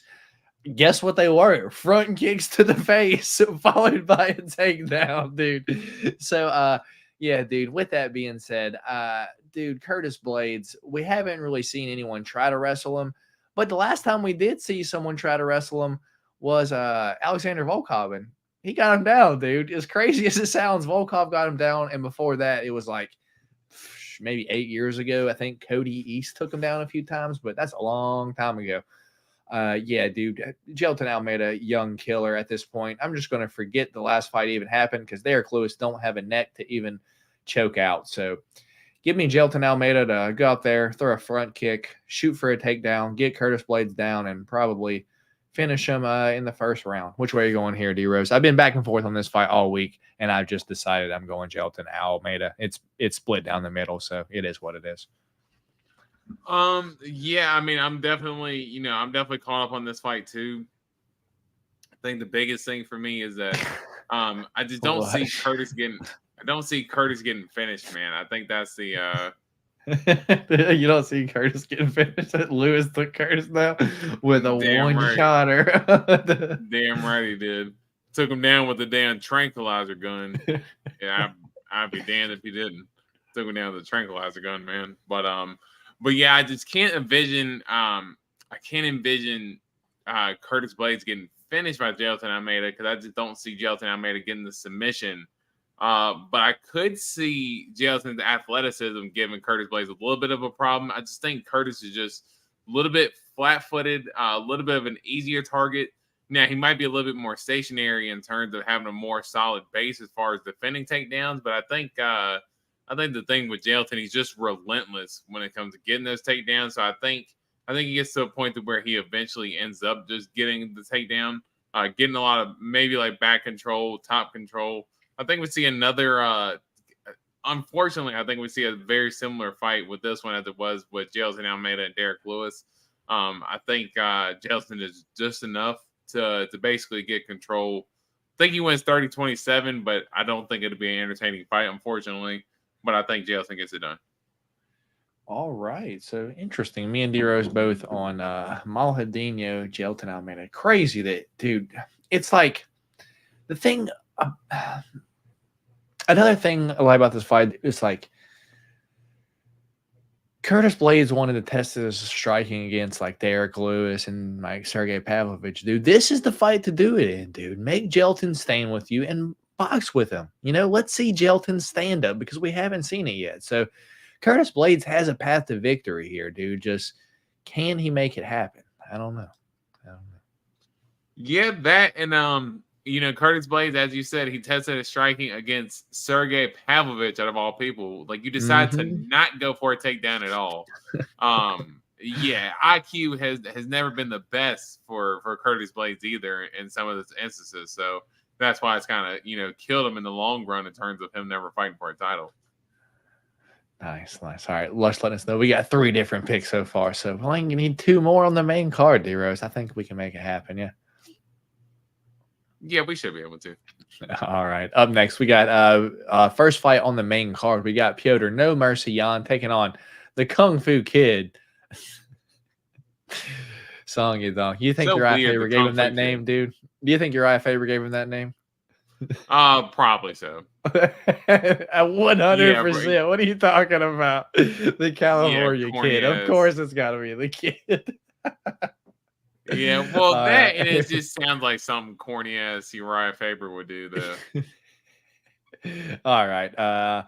Anyway, here we go. No Mercy, Piotr on 16-5 overall. Lost 4 of his last 5. Only win was a Corey Sandhagen decision. Lost 3 in a row, dude. Aljo split decision, lost, dude. O'Malley split decision, loss, and then to Moroz, dude. But that is what it is. On the other hand, the Kung Fu Kid, Song Yadong, won 4 of his last 5. Decision win over Chris Gutierrez. KO win over Ricky Simon. Lost to Corey Sandhagen via KO stoppage. And knocked out Marlon Moraes, which, isn't really anything crazy. Julio Arce, knockout 2 years ago. With that being said, currently odds for this are -120 for Piotr Jan and a -106 for Song Yadong. Interesting. Piotr Jan, 31 years old, 5'7", 67-inch reach, while Song Yadong, 26 years old, 5'8", and a 67-inch reach. Personally, D-Rose, I think Song Yadong gets revenge for Uriah Faber here, getting knocked out by No Mercy Jan in his last fight.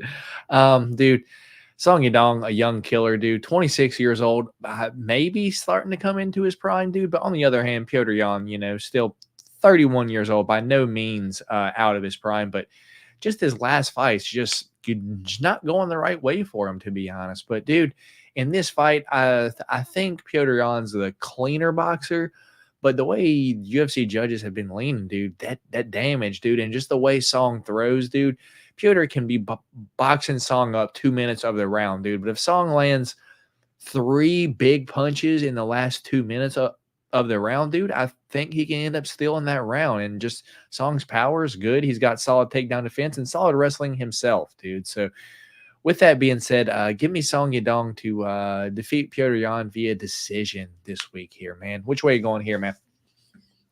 Yeah, I think, man, this is another one of them fights that I've been going back and forth with on so much, man.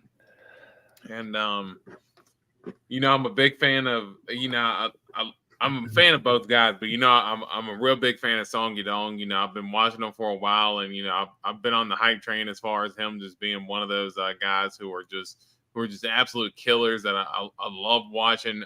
He just has a great killer instinct.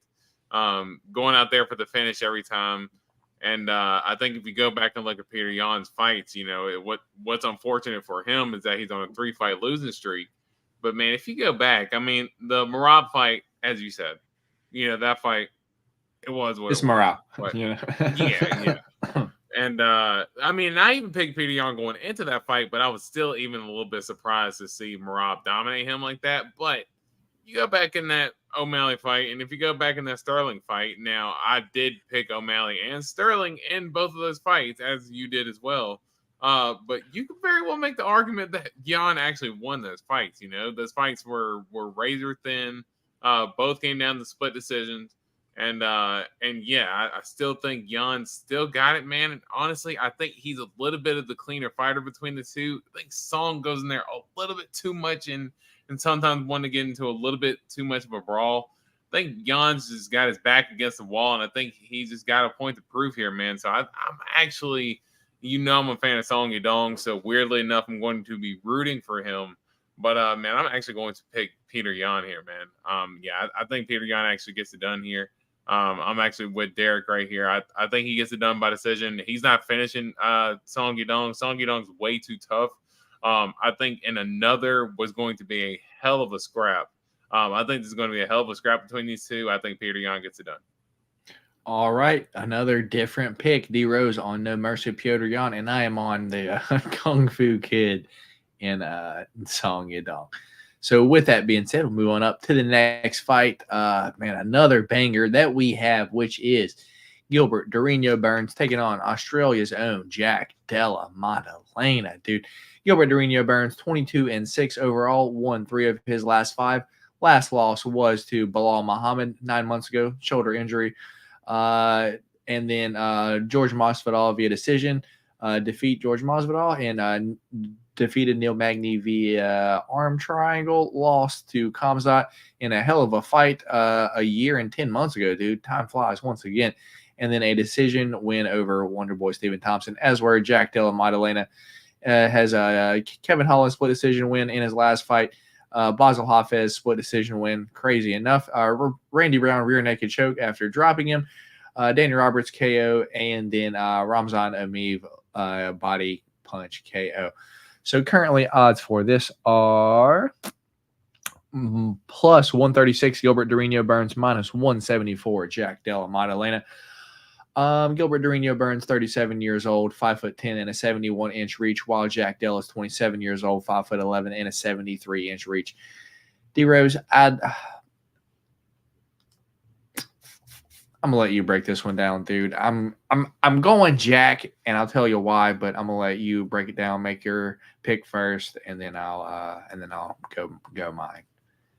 Yeah, so for me, I love this fight, and I think for Jack, we know the Jack Della Maddalena, we know the clean boxing that he comes in with, good defense for the most part. He's going in there, he's going to land some beautiful body shots, and we know the absolute dog Gilbert Burns is. He's going in there for a dog fight, even with the background of him being a multiple-time world champion Brazilian Jiu-Jitsu practitioner.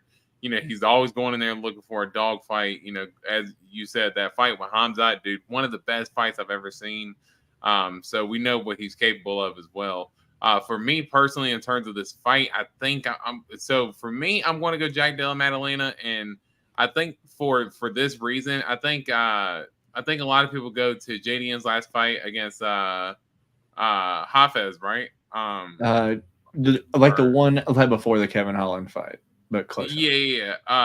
Before the Kevin Holland fight, what I meant to say was in terms of the takedowns, people were super concerned with Jack Della Maddalena getting taken down a lot.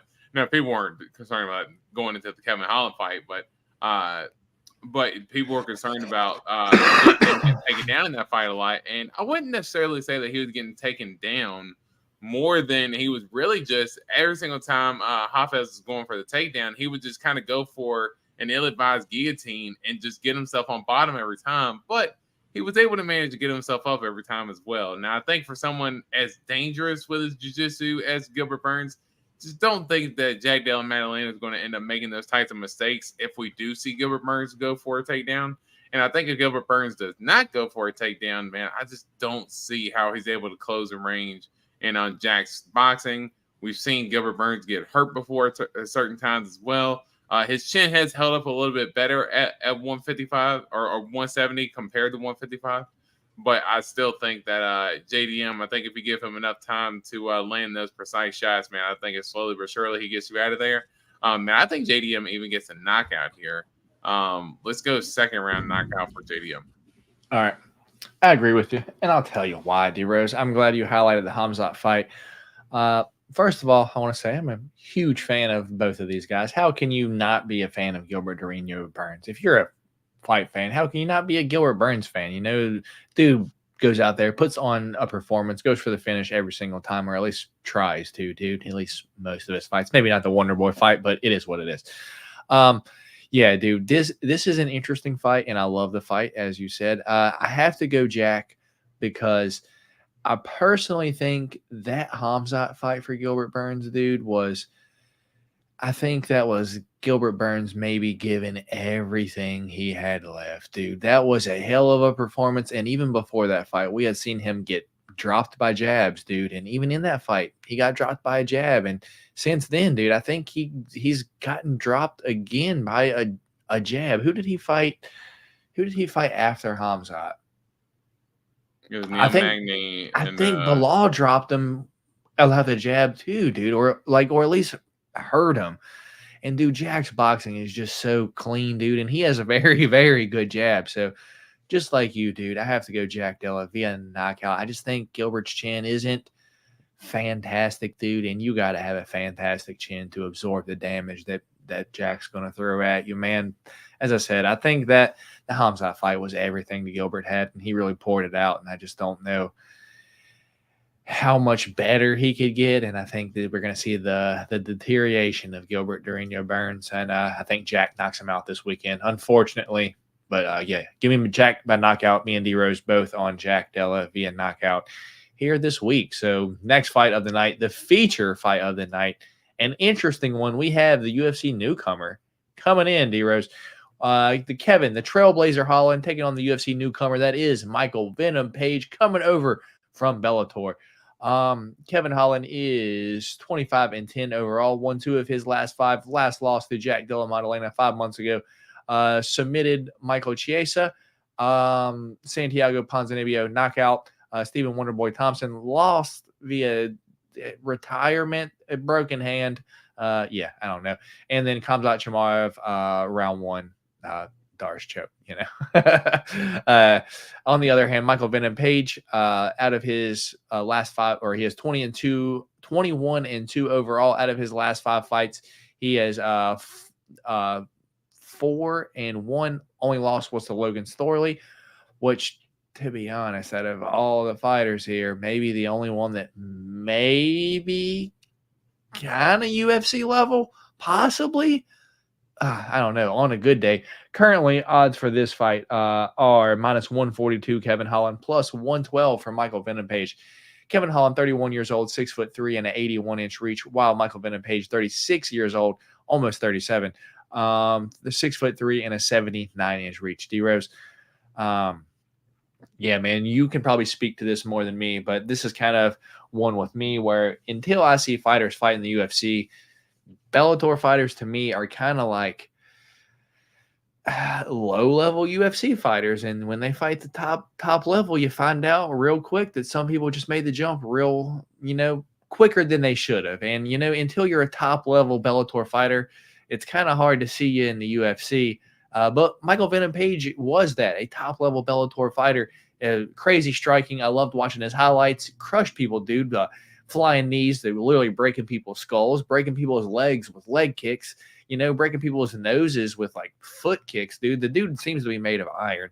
So I'm interested in the fight significantly. But as I said, dude, until I see them fight in the UFC against some UFC competition, I got to go with the UFC fighter, just like Michael Chandler versus Dan Hooker. I'd pick Dan Hooker to win that fight just because, against a UFC competition, I got to see it before I can pick you. So I got to go Kevin Holland here. And if Kevin Holland's smart, which he's not, He will take Venom Page down and, put that Darce on him, that arm triangle on him, get him out of there via submission, which he should do and he could do. And I think that's what he does. I think he's been playing this little role all week as the Texas snake charmer. So I think he's going to go up there, go in here and put Michael Venom Page to sleep. But I could be wrong.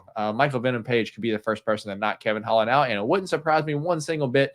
But, it's hard to get Kevin Holland out of there. Only Wonder Boy's done it via handbrake. No one's really knocked him out. No one's really dropped him. He's been wobbled by Wonder Boy. But aside from that, dude, Kevin Holland, as one of your favorites saying, tough as an old leather boot. Give me Kevin Holland to win this fight via submission. Which way are you going here, D-Rose? Yeah, I mean, I really love the fight. And, you broke it down very well. And, for me, I mean, you broke it down perfectly. I don't want to, harp too much, but I think, for me, the way I see the fight breaking down is, as you said, Kevin Holland's fight IQ sometimes gets in the way of his performances a little bit, tends to not make the best decisions when, there could be a time or two where, he can maybe decide to press on the gas a little bit, going back to that JDM fight, it almost seemed like they were kind of having like a sparring session there when he could have won that fight, dude. I was watching it in the stadium. He could have won. Yeah, no, and he was landing some shots on JDM as well, and I thought, he was doing a very good job at keeping JDM at range. So that's always one of the big things for me with him is his fight IQ, and I think for Michael Venom Page, he's a super smart guy. He's sharp, and I think you go back to his losses. He lost Logan Storley.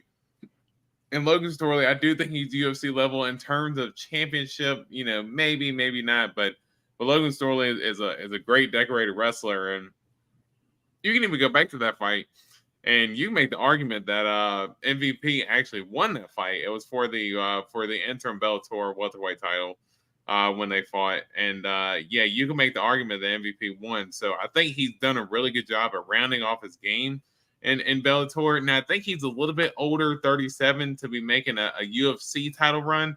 But I think he did a good job in terms of jumping into the UFC and selecting his matchmaking wisely.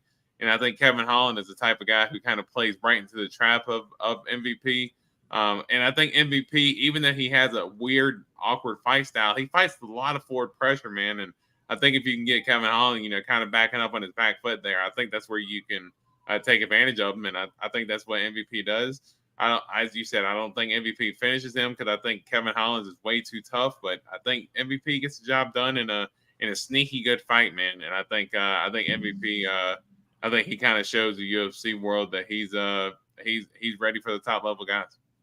All right, fair enough. So D-Rose going Michael Venom Page by points, and currently you can get that at plus 220 odds if you like Michael Venom Page via points. But I'm on Kevin Holland via submission. And I can get that at plus 700, dude. I like Kevin Holland via sub this week, dude. Hopefully, he has the opportunity to do it. Will he do it? Only Kevin Holland knows. Only Kevin Holland knows, man. So it is time for the co-main event of the evening. Another one, dude, that I am so excited for. We got Dustin, the Diamond Poirier, taking on the God of War, BSD, Benoit Saint-Denis. Dustin Poirier, 29-8, won 3 of his last 5. Last loss was to Justin Gaethje 7 months ago via head kick. Beat Michael Chandler a year and 3 months ago via rear naked choke. Lost to Charles Oliveira 2 years ago via rear naked choke. Then beat Conor McGregor 2 times in a row. 2 years ago, 2 years, 7 months ago, and then 3 years and 1 month ago. BSD, on the other hand, 13-1 overall. Won all 5 of his last 5. His only loss was a split decision loss to Zaleski dos Santos up at 170. Currently, odds for this are plus 164 Dustin Poirier and a minus 215 for Benoit Saint-Denis. Dustin Poirier, 35 years old, 5'9" and a 73-inch reach, while Benoit is 28 years old, man, 5'11" and a 73-inch reach. You want to break this one down, or you want me to go for it, brother? I can start, man. And honestly, I think this fight could be, I don't want to say like the people's main event, but man, this fight has just absolute fireworks written all over it. We've seen with BSD what he's been able to do. He's been on an absolute tear, finishing the guys the way that he's been able to. And the way he was able to finish Frivola, the way he was able to finish Bonfim, and we know the way that the type of finisher that he is. He's all action all the time. And Dustin, we know the crisp boxer, smooth counter puncher. And but don't underestimate his jiu-jitsu either, as he liked to tell Michael Chandler there, as he was able to be. He's the first guy who's ever submitted Michael Chandler. He's the first guy to actually knock out Conor McGregor out cold, and he was the first person to finish Max Holloway as well. So the dude's resume is just absolutely unreal as far as what Dustin's been able to do. And I'll tell you what makes the difference for me in this fight. This fight being 5 rounds changes a lot for me in terms of the way I think it plays out. I'm going Dustin Poirier here, man. I think the longer this fight goes, I think the more it plays into favor for Dustin. And I think that Benoit always goes forward and looks for the finish. I could see something very similar to, if you go back in the Chandler fight with Dustin Poirier, if you remember when Chandler's kind of throwing that big combo on the fence, Dustin's doing that, that Philly shell. He's rolling with some of them initially, and then Chandler goes to do it again, and then Dustin ends up just kind of slipping off and landing that nasty right hook. And he didn't get the finish there, but that almost kind of, basically set the tail for, hey, you come play with the pocket, and I'm going to show you what it's, I'm going to show you why you shouldn't do that. And I think I could see something very similar with BSD. I still remember in that BSD fight with Moises, he stepped in the pocket, and Moises landed some clean shots on him. If Dustin lands those, man, it's not going to be good for BSD here. But I think BSD is otherworldly tough, as he showed in the Dos Santos fight. But man, I'm taking Poirier to get the job done here as a pretty big dog. But let's go Dustin Poirier, man. You going via decision, knockout? How do you think he gets it done, Duris? Man, I think if it's a knockout, it's late. But I think Dustin ends up using a little bit of his veteran savvy here. He called for 5 rounds, and I think he did that with perfect reason. And that BSD not going 5 rounds, but always wanting to be an action fighter. Come late 3rd round, early 4th round, is BSD going to have his hands on his knees, breathing heavy? That's what I'm interested in seeing. But let's go Dustin by decision. All right. I'm going the opposite, and I don't think he goes that far, dude. I think, as we talked about a little bit earlier in the night, dude, people getting a little bit older, dude. Maybe they don't have the durability they used to have, as I was talking about with kind of like Gilbert Burns, dude. If you look in his last fight, dude, Dustin Poirier blocked that head kick, like cleanly blocked that head kick, but it still knocked him out cold, dude. It's just like the wars that Dustin Poirier's had, being how old? 37 now? 35, right? Yeah, 35. And dude, when you're selling your, hot sauce bottles for $10 in Walmart and Food Line, like I saw earlier, dude, I don't, how much do you really need this, need this fight game, dude? It's like, damn, brother, the bottle of Chick-fil-A sauce right there is $5, and you're double the price of a Chick-fil-A sauce for your Poirier's hot sauce. I mean, don't get me wrong, I'm sure it's fantastic. Like my girlfriend said, it was pretty good, but I haven't tried. I'm not really the biggest hot sauce guy. D-Rose said it was delicious. It is awesome. It's awesome. But worth $10 a bottle, my guy. I'm telling you, as someone who probably orders a bottle every few months or so. Yeah, wait, are you still ordering it, D-Rose? You can like literally go to Walmart and just buy it now.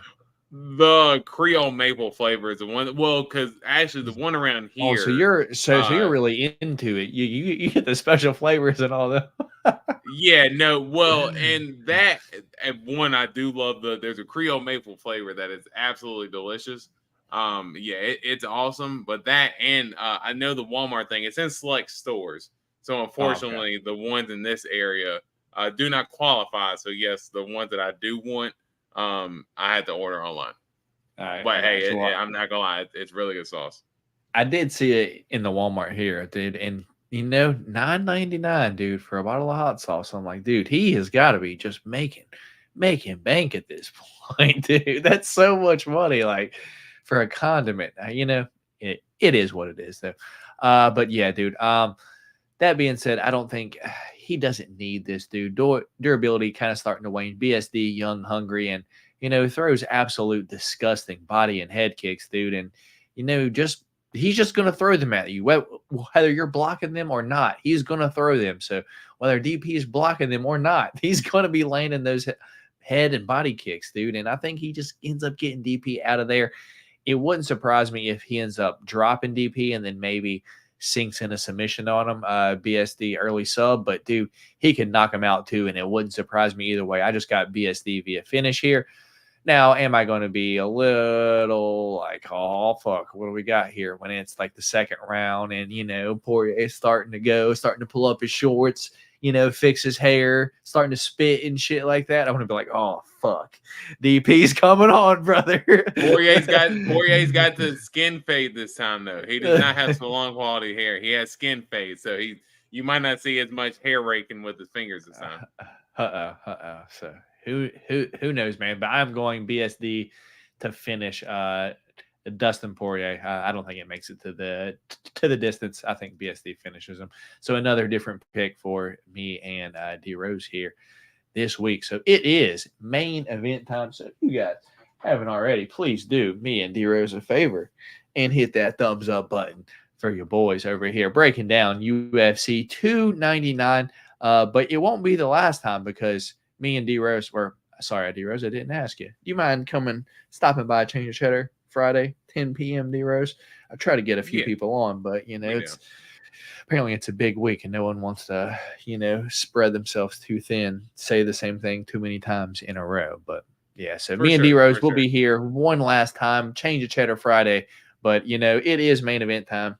Me and D-Rose breaking this fight down. So if y'all haven't already, please do us a favor. Hit that thumbs up button. If this is your first time here, subscribe to your boys if you find us entertaining. But if you don't, that's okay. You can go fuck yourself.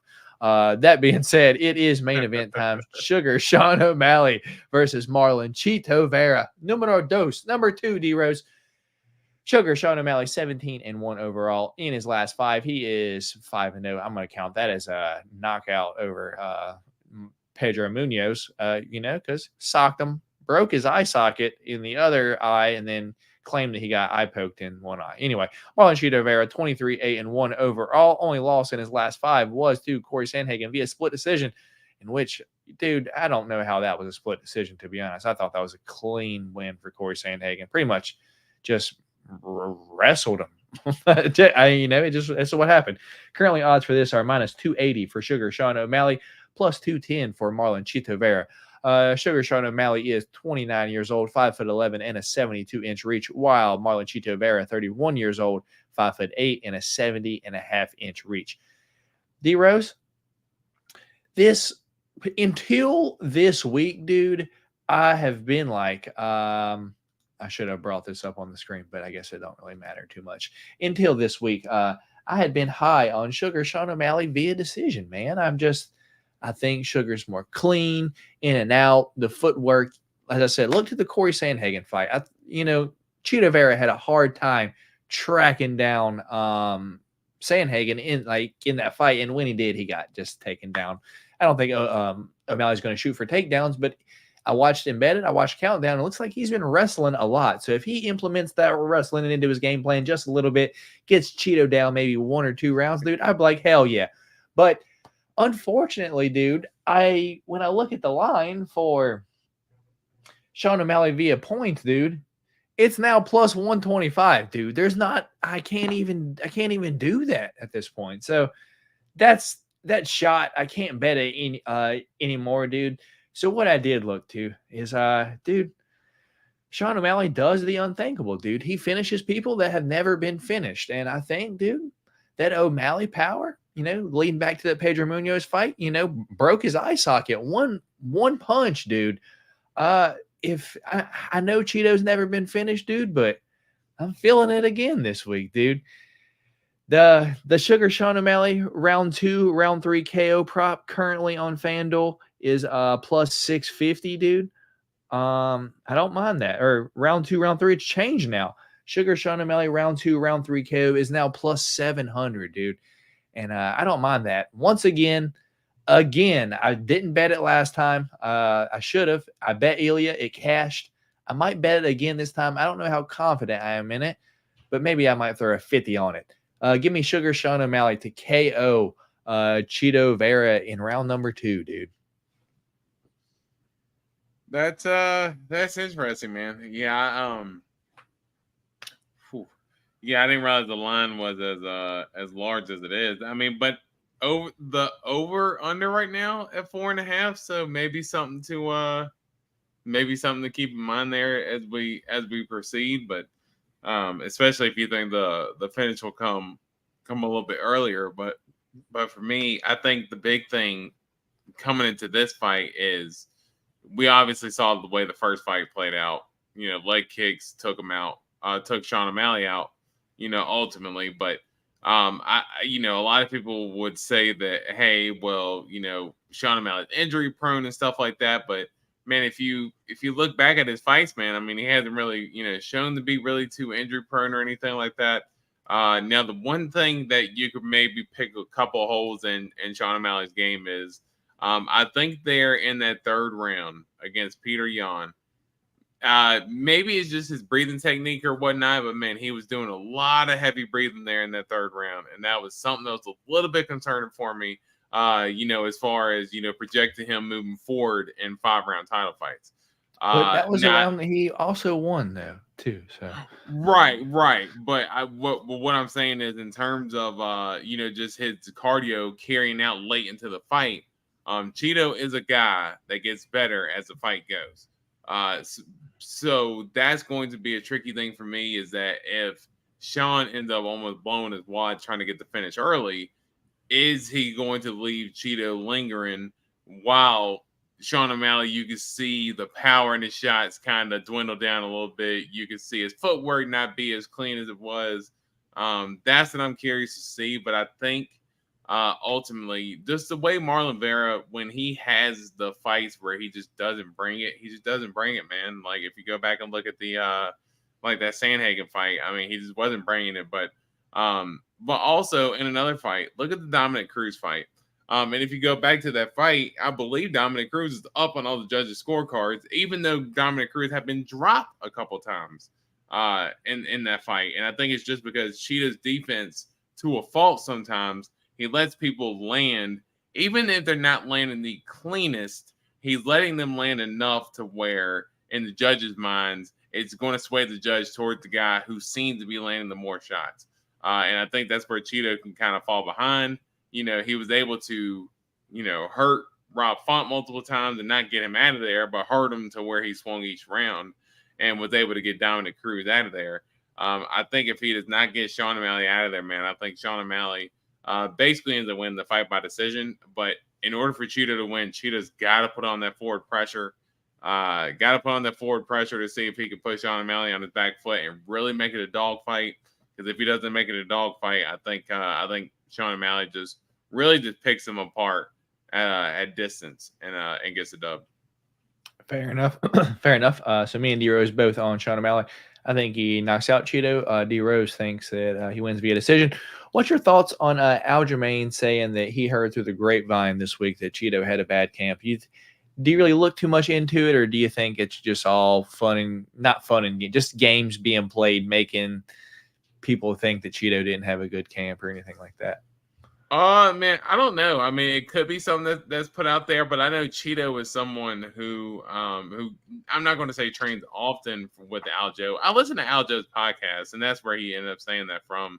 And he has multiple stories of Chito all the time in terms of training and stuff like that. So I'm going to assume that that's from a very trusted source that Aljo is coming from with that information, which I'm not going to lie, which is what actually made me go the other way. Because, if I'm looking at Chito in his interviews and stuff, Chito looks fired up. But yeah, Aljo kind of saying that, man, that's letting me believe that, hey, there might be something that he knows that we're not able to see just yet. And we've seen Chito bring out those performances to just where he does not bring the action, just like he did in the Sandhagen fight. It's kind of falls on his back foot. And that I'm not going to lie, that I'm not going to say it ultimately pushed me towards Sean O'Malley, but because I've been going back and forth with it for a little bit, but it definitely gave me a little nudge towards Sean O'Malley. Yeah, I guess I didn't really look too much into it until I was watching, I think, Embedded earlier, and just the way Chito was acting toward like the Embedded cameras, like, I don't care what anyone says, like, I'm just like working hard, and it's almost like so you're listening to what everyone's also saying too. So it's like, bro, like if you're training for a championship fight, dude, you should probably like not even have Instagram on your phone at that time, the dude, because there's going to be haters, So, me and D Rose both on Sean O'Malley this week. Let's go, Sugar Show. Yeah, going to be an interesting one. I'm excited. As I said, the most excited I've been for a pay-per-view all year. The best card on paper, in my opinion, all year. But we got the loyal Lushlow main letting us know our different picks for the strap, and for me to eat real beans, for D Rose to eat, fake beans that he's swapped out. You guys pick different on Wood versus Moroz, Despainge versus Parisian. I cannot wait to hear his name so I can figure out how to say it. Chookagian versus Barber, Jan versus Song, Holland versus Page, and Poirier versus Benoit Saint Denis. So, D Rose, it's your choice to throw one of these out. It's a pay-per-view. You got 5 of them. D Rose, if I clean sweep you on the pay-per-view, I have a special request next week. We have to get a new box opened on stream, and you got to eat. You got to eat 3 out of the new box that we witnessed you open. Hey, I got 2 more up there that's open. I got 1 box down here that it's the same one I've been using, and then we got the 1 box I pranked my daughter with. So, but yeah, hey, I will open one of those other boxes just in case if we lose.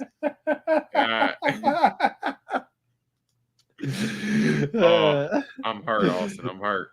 All right, so you have one to throw out, D Rose. One to throw out, man. For the pick chance this week. Let's throw out Wood and Moroz, just because I don't know what type of state Joanne Wood is in. If she's got kind of 1 foot out the door, I don't want to mess with that too much. I know I'm taking a chance with Josh Parisian there, but I'll take the chance against a guy that's 4-0 versus Joanne Wood, who's potentially looking to retire here soon. D Rose may be scared of the online finger popper, so keep that in mind. That's the one D Rose is the least confident in. So, what's going to be wild is if what's going to be wild is if you lose on that one because you had a chance to keep it in and then you throw it out. So, our 5 different fights this week will be these last 5, which are Despainge versus Parisian, Cerminara or Chookagian versus Barber, Jan versus Song Yadong, Kevin Holland versus Michael Venom Page, Dustin Poirier versus Benoit Saint Denis. I should have told you guys which way we're going. I'm going Benoit Saint Denis, D Rose going Poirier. I am going Kevin Holland, D Rose going MVP. I'm going Song Yadong, D Rose going Peter Yan. I am going Caitlin Chookagian, D Rose going Macy Barber. And the last fight, or the first fight, I am going the UFC newcomer Despainge, D Rose going Josh Parisian. So that's for the pick champ. He's keeping the strap this week. D-Rose is going to have to eat some regular beans next week. With that being said, anything before we get off here, D-Rose? Power to the jelly beans. The jelly bean gods looked out for me. All right. With that being said, we appreciate all y'all for stopping by. Catch us right back here Friday night, 10 p.m. East Coast time. Change the cheddar. Me and D Rose will give you all of our bets if we have any, or I will for sure have some bets. I'll give you $10 worth of trying to win $100 or more, and along with any other bets that I've made throughout the week. It's going to be hard because the lines are changing, and I want to bet, but I'm scared because I don't want the lines to change and get a worse line. So it is what it is. But yeah, we'll see y'all Friday. Appreciate all y'all for stopping by. Hit that thumbs up button for your boys if you haven't already. And we will catch y'all here for Friday night. Change the cheddar. We'll catch y'all later. Peace. Peace.